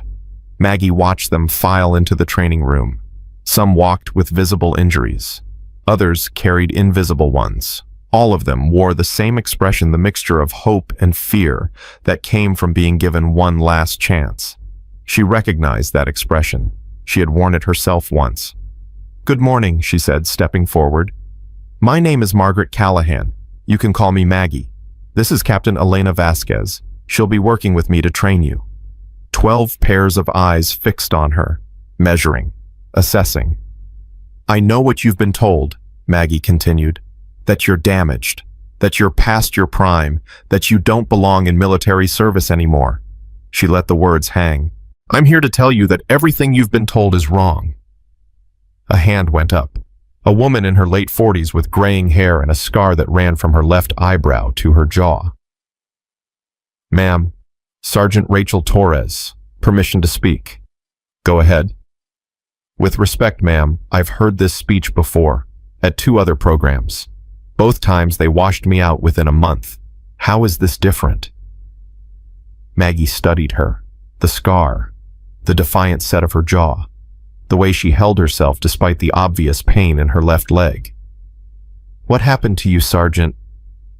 IED in Afghanistan shattered my femur. Doctors said I'd never walk right again. I proved them wrong. Then I tried to return to active duty. 3 different commands told me I was unfit. And you kept trying. What else was I supposed to do? This is all I know. All I've ever been good at. Maggie nodded slowly. You want to know how this is different? It's different because I don't measure you against what you used to be. I measure you against what you can become. It's different because the standards here aren't about fitting a mold, they're about finding your strengths and building on them. It's different because I know what it feels like to be written off. She pulled up her sleeve, revealed a scar that ran from her wrist to her elbow. Mountain Facility, 1997. Mission that doesn't exist. I took shrapnel that nearly cost me my arm. The doctors said I was finished. My commanding officers agreed. She let them look. I'm 54 years old. I've been shot, stabbed, blown up, and left for dead more times than I can count. Every time someone told me I was done. She dropped her sleeve. I'm still here, and so are you. That means something. Rachel Torres stared at her with something new in her eyes, something that looked like recognition. So, no more speeches, Maggie said. Starting now, we work. And I promise you, every single person in this room has more potential than they've ever been allowed to show. My job is to help you find it. She turned to Elena. Captain, let's begin. 3 weeks into the program, Rachel Torres became a problem. Not because she was failing, because she was pushing too hard. Maggie found her in the training room at 0300 running drills on a damaged leg that should have been resting. Torres, Rachel didn't stop. Ma'am, it's 3 in the morning. I'm aware. Your physical therapy schedule says you should be resting. My physical therapy schedule can go to hell. Maggie stepped onto the training floor. Stop. Rachel kept moving. Sergeant, that's an order. Rachel stopped. Her face was slick with sweat. Her injured leg was trembling. What are you trying to prove? Maggie asked. I'm not trying to prove anything. I'm trying to get better. By destroying your leg, by ignoring medical advice, by pushing until you collapse. By doing whatever it takes. Rachel's voice cracked. I don't have time to rest. I don't have time to heal properly. Every day I'm not at full capacity is a day I'm falling behind. Behind who? Everyone. The younger soldiers, the ones who aren't broken, the ones who don't have to fight just to walk across a room. Maggie was quiet for a moment. Sit down. Ma'am? Sit down. Rachel sat. Her leg gave out beneath her and she landed harder than she intended. Pride kept her from crying out, but Maggie saw the flash of pain across her face. Maggie sat beside her. Let me tell you a story. I don't need stories. I need to train. You need to listen. Rachel fell silent. After my husband died, Maggie said slowly, I threw myself into work, missions, training, anything to avoid feeling what I was feeling. I pushed so hard that I nearly broke myself. 3 times I collapsed in the field. Twice I almost got teammates killed because I was too exhausted to function. She looked at Rachel. I thought I was being strong. I thought I was honoring his memory by never stopping, never resting, never allowing myself to be weak. You know what I was actually doing? What? Running from the grief, from the guilt, from the fear that if I stopped moving I would fall apart and never be able to put myself back together. Rachel's jaw tightened. You don't know what I'm running from. Don't I? Silence. I know you lost your team in that IED attack, Maggie said quietly. 4 soldiers. All of them died. You were the only survivor. Rachel's eyes went wet. How did you... I read your file, but more than that, I recognized the look in your eyes, the look that says, you're not pushing yourself to get better. You're pushing yourself to punish yourself for surviving. I should have died with them. Maybe, but you didn't. And that's not your fault. Isn't it I was the squad leader? I was supposed to protect them. You can't protect people from IEDs, Rachel. You can't predict where they're buried or when they'll go off. You can do everything right and still lose people. That's the nature of war. Then what's the point? What's the point of training, of getting better, of any of this, if the people I'm supposed to protect can just die anyway? Maggie reached out, took Rachel's hand. The point is that you're still here. The point is that you survived for a reason. The point is that every soldier you train, every life you influence, every person you help find their strength, that's how you honor the people you lost, not by destroying yourself, by building something that matters. Rachel stared at her. How do you do it? She whispered. How do you keep going after everything you've lost? One day at a time, one breath at a time, one moment at a time. Maggie squeezed her hand. And by surrounding myself with people who remind me why I'm still fighting. Rachel's tears finally fell. I don't know how to stop. I know. That's what I'm here for. To teach you that stopping isn't weakness, that rest isn't failure, that healing isn't giving up. She helped Rachel to her feet. Come on, I'll walk you to your quarters. Ma'am? Yes. Thank you. Maggie smiled. That's what soldiers do, Rachel. We lift each other up. The attack came at Yo 4:17 on a Tuesday. Maggie was awake instantly. Years of training pulled her from sleep to full combat readiness in less than 2 seconds. Gunfire. Outside. Multiple weapons. She grabbed her sidearm and moved. The hallway was chaos. Candidates running for cover, Elena shouting orders, the sound of glass shattering somewhere below. Report! Maggie called out. Perimeter breach. Elena appeared beside her, weapon drawn. Unknown number of hostiles, they're hitting the west entrance. The candidates. Secure room, Rachel is organizing them. Good. At least that was something. How did they get through? I don't know. Our security systems are down, all of them. Cameras, alarms, everything. Someone killed the entire network. Inside job. It had to be. Get to the secure room. Protect the candidates. I'll handle the hostiles. Maggie. That's an order, Captain. Elena hesitated for only a moment. Don't die. Not planning on it. She moved toward the sound of gunfire. The west entrance was a mess. 2 of her security team were down. Dead or unconscious, she couldn't tell. 3 more were pinned behind cover, returning fire against an enemy she couldn't yet see. How many? She called out. 6, maybe 8. One of the guards shouted back. They're pros, coordinated, military training. Of course they were. Maggie assessed the situation. The hostiles had taken position outside the main door. They were using suppressing fire to keep her people pinned while someone else there was always someone else moved around to flank. She could wait for them to make their move, or she could make hers first. She chose the second option. Moving low and fast, she circled around through the maintenance corridor, came up behind the main hostile position. 4 men in tactical gear focused entirely on the firefight in front of them. They never heard her coming. The first one went down with a broken neck. The second took a bullet before he could turn. The third managed to raise his weapon, but Maggie was faster. The fourth ran. She let him go. For now. The remaining hostiles at the door realized their flanking team was gone. They started to retreat. Hold position, Maggie ordered her team. Don't pursue.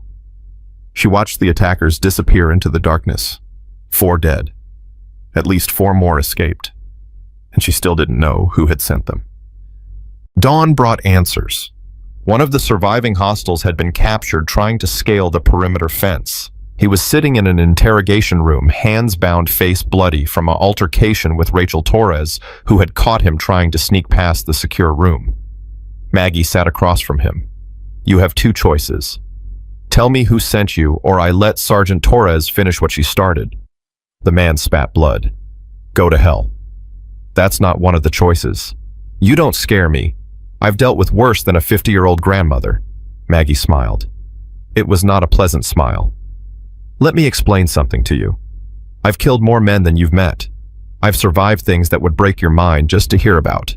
And right now, the only thing standing between you and a very painful death is my curiosity about who you work for. She leaned forward. So let's try again. Who sent you? The man's bravado flickered. I don't know names. Just codes. What codes? Operation Phoenix Fire. We were supposed to eliminate the program. Kill everyone inside. Leave no survivors. Why?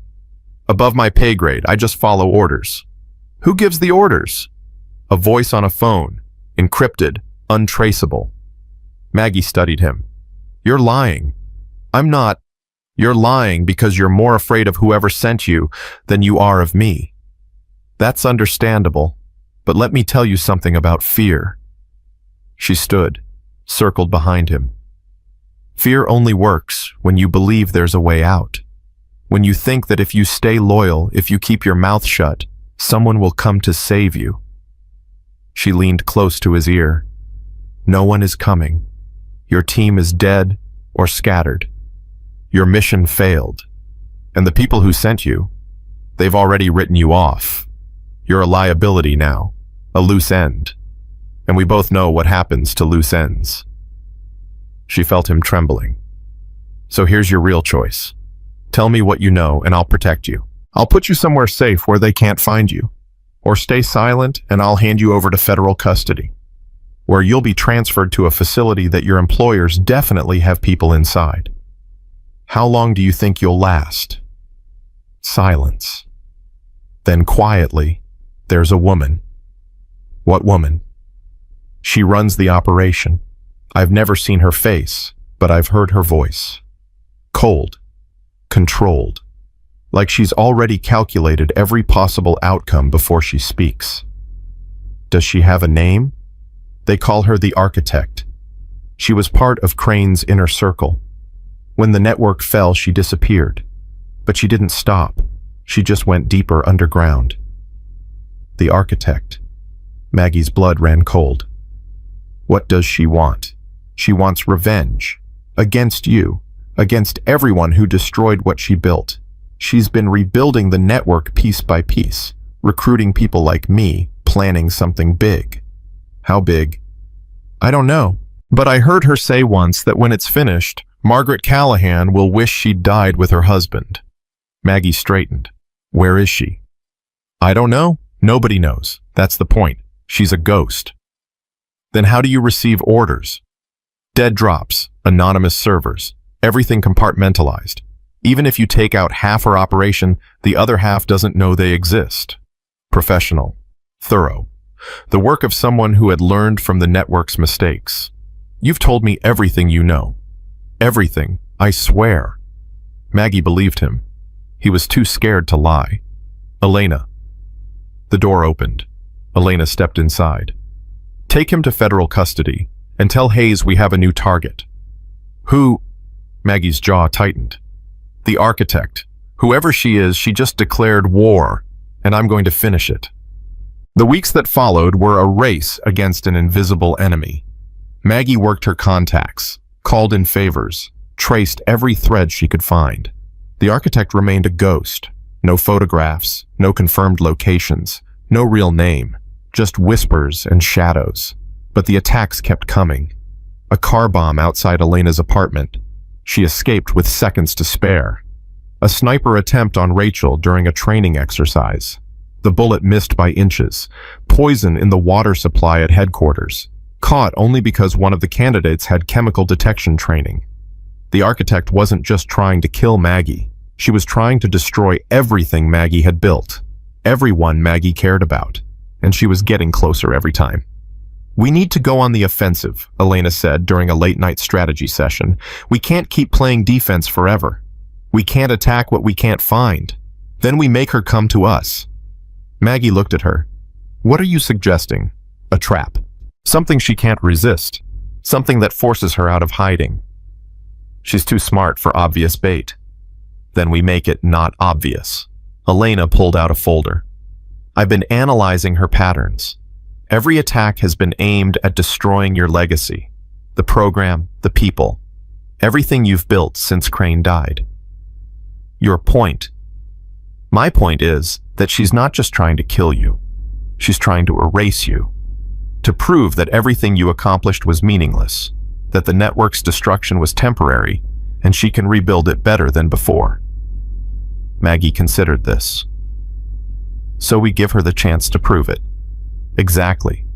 We announce that Project Phoenix is expanding. A big public event. Press coverage. Government officials. The whole world watching. And we let her try to hit it. We let her think she can hit it, while we're actually waiting for her. Ready. It was risky, dangerous, but it might be the only way to end this. If we're wrong, Maggie said slowly, a lot of innocent people could die. If we're right, we stop her before she kills everyone you care about. Maggie stared at the folder. Michael's dog tags felt heavy against her chest. Do it. Set it up, and make sure the architect knows exactly where and when it's happening. Elena nodded. One more thing. What? If this goes wrong if I don't make it, I want you to know that everything you taught me, everything you showed me about what real strength looks like, it mattered. It changed me. Maggie reached across the table, took Elena's hand. You're going to make it. We both are. And when this is over, we're going to build something that the architect and everyone like her can never destroy. Promise. Promise. They sat in silence for a moment. Two warriors preparing for a battle that would decide everything. Tomorrow, the trap would be set, and the hunt for the architect would finally begin. The day of the ceremony arrived under a sky heavy with clouds. 300 guests filled the courtyard of the Project Phoenix headquarters. Senators, military officials, journalists from every major network, the kind of crowd that made perfect targets. And somewhere out there, the architect was watching. Maggie stood backstage, adjusting the collar of her dress uniform. It felt strange wearing it again after so many years. The medals, the ribbons, the weight of a career that officially didn't exist. You look like you're about to face a firing squad, Elena said, appearing beside her. I might be. Security is in position, every rooftop covered, every entrance monitored. If she makes a move, we'll see it. Will we? She's been 3 steps ahead of us since this started. Elena's jaw tightened. Then we'll have to be 4 steps ahead. Maggie looked at her. This woman who had been a scared lieutenant just 18 months ago, who had grown into something remarkable, something dangerous. Whatever happens today, I want you to know something. Don't give me a goodbye speech. You're going to walk out there, give your speech, and we're going to catch the architect. That's the plan. Plans don't always work. Yours do. Maggie almost smiled. When did you become the optimist? When you taught me that hope isn't weakness. Elena squeezed her shoulder. Now get out there. Show them who you are. Maggie took a breath. Then she walked toward the stage.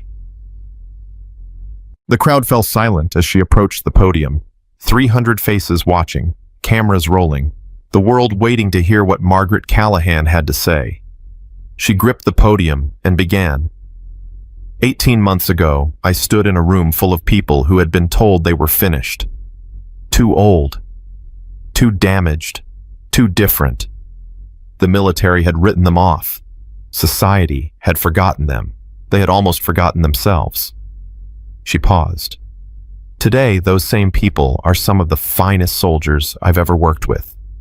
Not because they changed who they were, because they finally discovered who they had always been. A murmur rippled through the crowd. Project Phoenix isn't just a training program. It's a promise.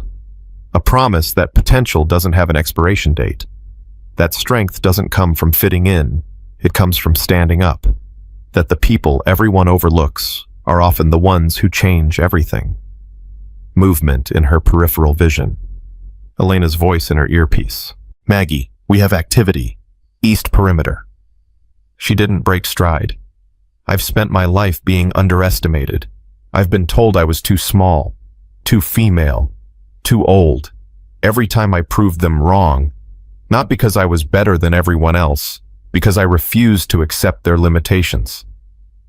Multiple contacts approaching, armed. And that's what I see in every soldier who walks through our doors. Not weakness, not failure, potential waiting to be unleashed. They're moving fast, converging on your position. Maggie looked out at the crowd. 300 people, civilians, officials, innocent lives. Today, I'm proud to announce the expansion of Project Phoenix. We're opening 3 new training facilities across the country. We're doubling our capacity. We're going to reach every soldier who's been written off and show them what they're really capable of. Maggie, you need to move, now. Because that's what we do. We lift each other up. We refuse to leave anyone behind. And we prove every single day that real power isn't about winning. The first explosion rocked the East Gate. Screams erupted from the crowd. People dove for cover. Security teams scrambled. Maggie didn't move. It's about helping others rise. The second explosion hit the west entrance. Maggie, Elena's voice was frantic. Get off the stage. Instead, Maggie pulled a weapon from beneath the podium. Everyone stay calm and move toward the main building. Security will guide you.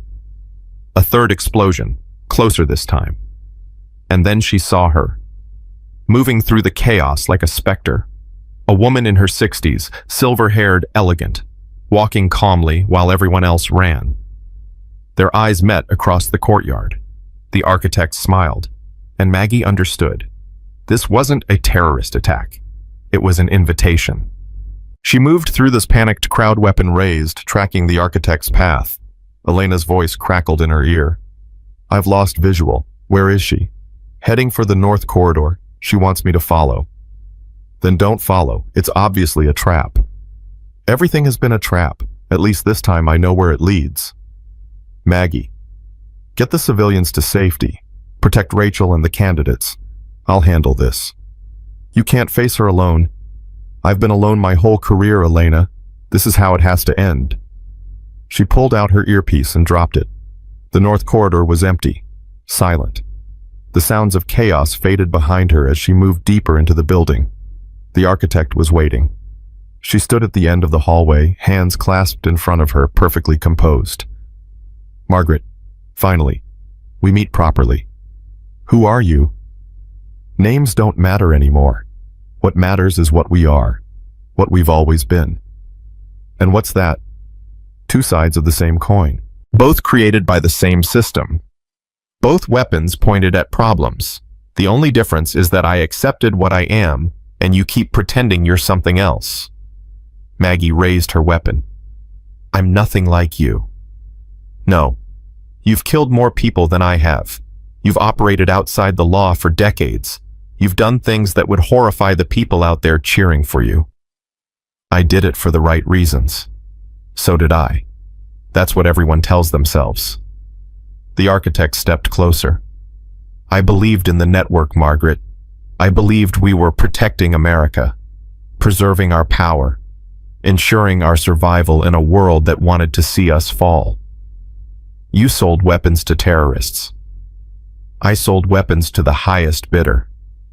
Sometimes that was terrorists. Sometimes it was governments we claimed were our enemies, but secretly needed our help. It's all the same game. Power, control, the illusion of morality wrapped around naked self-interest.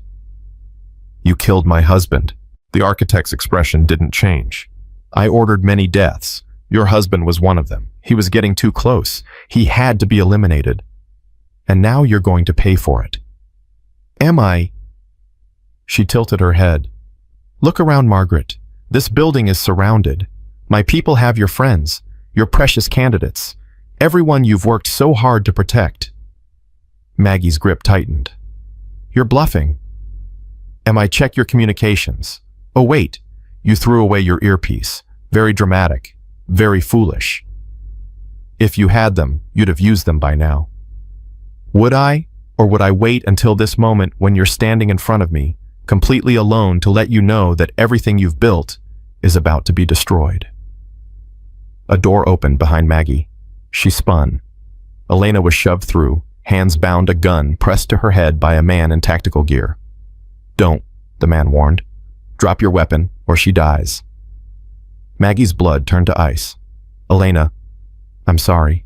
Elena's voice was tight with pain. They were waiting. They knew exactly where we'd go. The architect laughed softly. Did you really think I didn't know about your trap, Margaret? I've been planning this for 6 months. Every move you made, I anticipated. Every contingency you prepared, I countered. You're not dealing with Crane or Moore. You're dealing with someone who actually knows how to think. Let her go. This is between us. No, it's not. This is about legacy. This is about proving that everything you've accomplished is meaningless. That the network wasn't destroyed, it evolved, and there's nothing you can do to stop it. Maggie looked at Elena, at the fear in her eyes, at the woman who had become like a daughter to her. What do you want? I want you to watch. I want you to see everyone you love die one by one, knowing that you could have prevented it if you just stayed hidden, if you just accepted that some fights can't be won. And then I'll kill you, but not quickly, slowly, the way your husband died, bleeding out in the dirt, watching everything he fought for crumble to ash. Maggie's hand trembled. You won't get away with this. I already have. Look around. You're alone. Your army is scattered. Your program is in ruins, and the woman you think of as your daughter is about to die in front of you. She nodded to the man holding Elena. Do it. The man's finger tightened on the trigger, and then Rachel Torres crashed through the window. Everything happened in the space of 3 heartbeats. Rachel hit the gunman with the full force of her momentum, driving him away from Elena. The weapon discharged, but the bullet went wide. Elena dropped, rolling clear, using the moment to break her bonds on a piece of broken glass. Maggie moved, not toward the architect, toward the second gunman, emerging from the shadows behind her. She caught his arm, redirected the weapon, broke his wrist with a technique that hadn't been taught in any official training program. The architect pulled a weapon of her own. Enough. Everyone froze. She had the gun pressed to Rachel's head. The woman who had been her salvation a moment ago was now on her knees, the architect behind her. One more move, and she dies. Maggie stopped. Elena stopped. Let her go. No, I don't think I will. The architect's voice was ice. You know what I find fascinating, Margaret? You surround yourself with broken people, damaged people, the ones everyone else has given up on. They're not broken. They're mirrors. They remind you of yourself, of the scared little girl who had to prove she was worth something because nobody believed in her. You don't know anything about me. I know everything about you. I've studied you for years, your psychology, your weaknesses, your desperate need to save people because you couldn't save the one person who mattered. Her grip on Rachel tightened. Michael didn't die because of strategy. He died because you weren't good enough. Because all your training, all your skills, all your precious potential, none of it was enough to keep him alive. Maggie's composure cracked. Shut up. You failed him, and you've been trying to make up for it ever since. Building programs, saving soldiers, creating a legacy that will finally prove you were worth something. I said shut up, but it doesn't matter. None of it matters. Because no matter how many people you save, no matter how many lives you change, you will always be the woman who let her husband die. Something broke inside Maggie, not her spirit, not her will, her restraint. You want to know the truth? Maggie's voice was deadly quiet. You're right. I couldn't save Michael. I've lived with that guilt every day for 6 years. It's the first thing I think about when I wake up and the last thing I think about before I sleep. She stepped forward. But here's what you don't understand. That guilt doesn't make me weak. It makes me dangerous. Because I know what it costs to lose someone. And I will never, ever let it happen again. One more step and Maggie moved. Not away from Rachel. Toward her. She grabbed the architect's gun hand, twisted, redirected the barrel away from Rachel's head. The weapon fired, but the bullet hit nothing. Rachel dropped flat. Elena tackled the architect from behind. And Maggie did what she had been trained to do since she was 22 years old. 3 seconds. That's all it took. When it was over, the architect was on the ground, her own weapon pressed to her temple, Maggie's knee on her chest. It's over. The architect laughed, a broken, bitter sound. You think this ends with me? The network is bigger than one person, bigger than Crane, bigger than you can imagine. Maybe, but you won't be there to see it. Then kill me. Do what you've wanted to do since you found out who I was. Maggie's finger touched the trigger. Everything she had lost, everything she had suffered, everything she had sacrificed for this moment. One bullet, one squeeze, and it would all be over. Do it, the architect hissed. Prove that you're exactly what I said you were. A weapon, a killer, no different from me. Maggie looked at her, at this woman who had taken everything from her, who had destroyed her life, who had tried to destroy everyone she loved, and she lowered the weapon. No. What? I'm not going to kill you, not because you deserve mercy, but because I'm not going to become what you want me to be. She stood. You were right about one thing. Michael's death changed me, but it didn't make me a killer. It made me someone who understands what loss feels like. Someone who will spend the rest of her life making sure no one else has to feel what I felt. Elena moved to Maggie's side. Rachel struggled to her feet. You'll spend the rest of your life in prison, Maggie continued, watching the network you built crumble, watching the people you hurt rebuild, watching everything you tried to destroy grow stronger because you tried to destroy it. The architect's face twisted with rage. This isn't over. Yes. It is. Sirens in the distance, backup arriving, the chaos outside finally being controlled. Maggie turned away. Elena, Rachel, let's go. They walked toward the door. Behind them, the architect screamed, cursed, threatened. None of them looked back. The sun was setting when Maggie finally allowed herself to breathe. She stood on the roof of the Project Phoenix building, watching the sky turn orange and gold. Below, the cleanup continued. Casualties had been minimal. The attack had been contained. They had won. Elena found her there. You should be celebrating. I will. Eventually. Elena stood beside her. Why didn't you kill her? After everything she did? Maggie was quiet for a long moment. Because that's not who I want to be. It's not who Michael would have wanted me to be. She pulled the dog tags from under her shirt, held them in her palm. He always said that the measure of a soldier isn't how many enemies they destroy. It's how many lives they protect, how many people they help, how much good they leave behind. He sounds like a wise man. He was, the best I ever knew. Elena touched her arm. He'd be proud of you. What you built, what you did today, all of it. Maggie's eyes were wet. I hope so. I really hope so. They stood in silence watching the sunset. What happens now? Elena asked. Now we rebuild. Again. Better than before. We take what happened today and we learn from it. We make Project Phoenix stronger. We help more people. And the network. The network will keep existing in some form. There will always be people who sell weapons to enemies, who profit from war, who put money above lives. And you'll keep fighting them. We'll keep fighting them. Together. For as long as it takes. Elena smiled.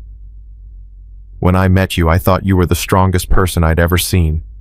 Now I realize I was wrong. Wrong.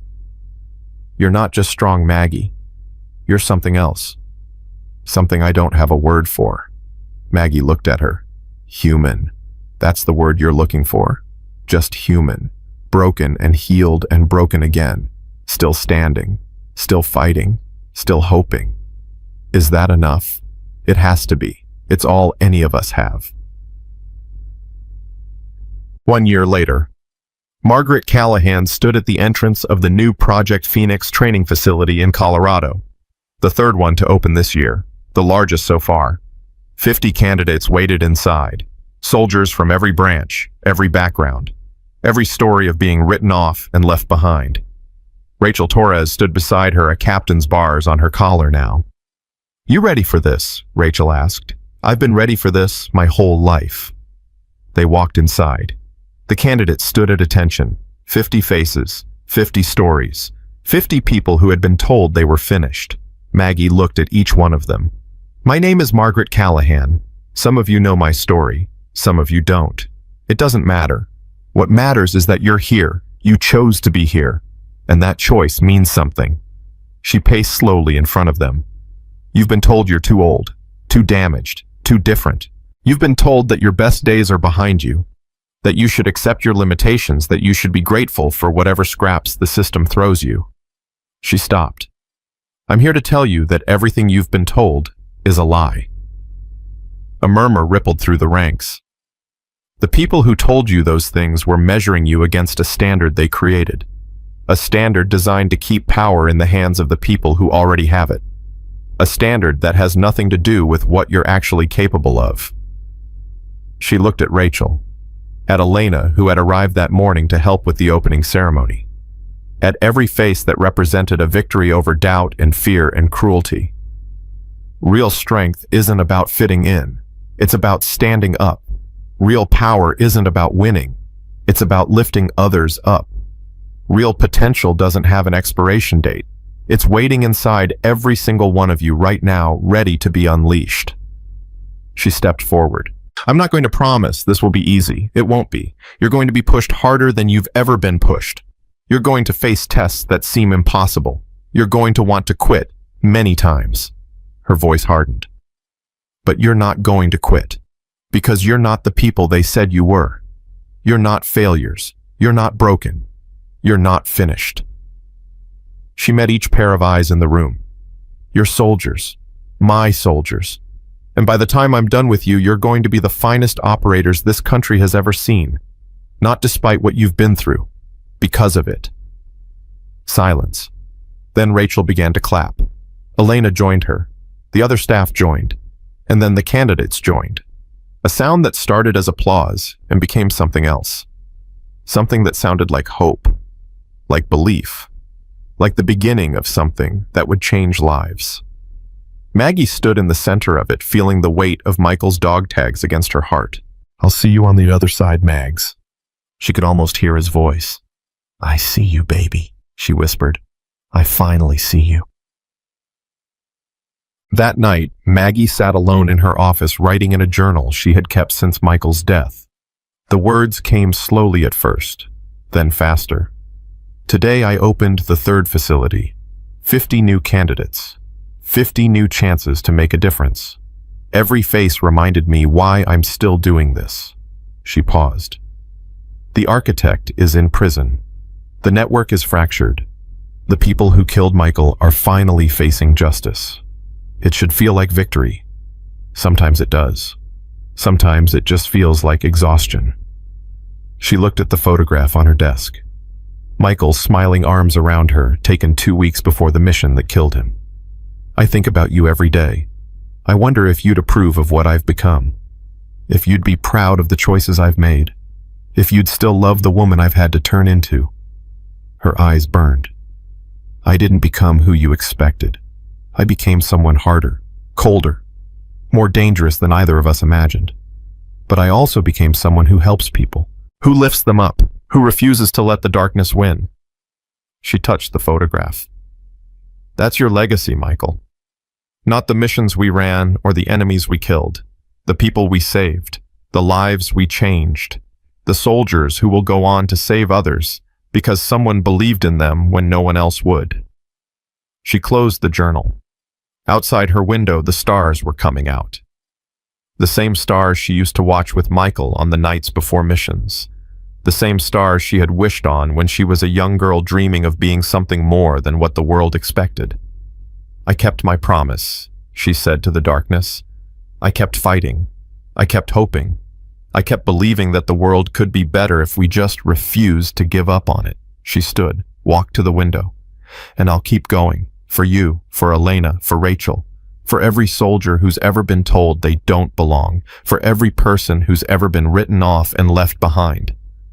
The tears came finally, silent, healing. I love you, Michael. I'll always love you. And when my time comes, I'll see you on the other side. I promise. She wiped her eyes. Tomorrow would bring new challenges, new enemies, new chances to make a difference. But tonight she would rest. Tonight she would remember. Tonight she would be grateful for everything she had built and everyone she had saved and every single moment that had led her to this place. Margaret Callahan was 55 years old, a grandmother, a warrior, a legend that would never appear in any official record. But her legacy would live on, in every soldier she trained, in every life she changed, in every person who learned that true power never needs to prove itself. It simply stands, and others rise. The next morning, a new group of candidates arrived at Project Phoenix. Among them was a young woman with haunted eyes and trembling hands. She had been told she was too damaged for service, too broken to be useful, too lost to find her way back. She approached the front desk nervously. I'm looking for Margaret Callahan. Rachel Torres looked up. She's expecting you. Down the hall, last door on the left. The woman walked down the corridor, her heart pounding. She didn't know what to expect. Didn't know if she was ready for whatever came next. She knocked on the door. Come in. She entered. Maggie sat behind a simple desk, silver hair pulled back, eyes that held depth beyond words.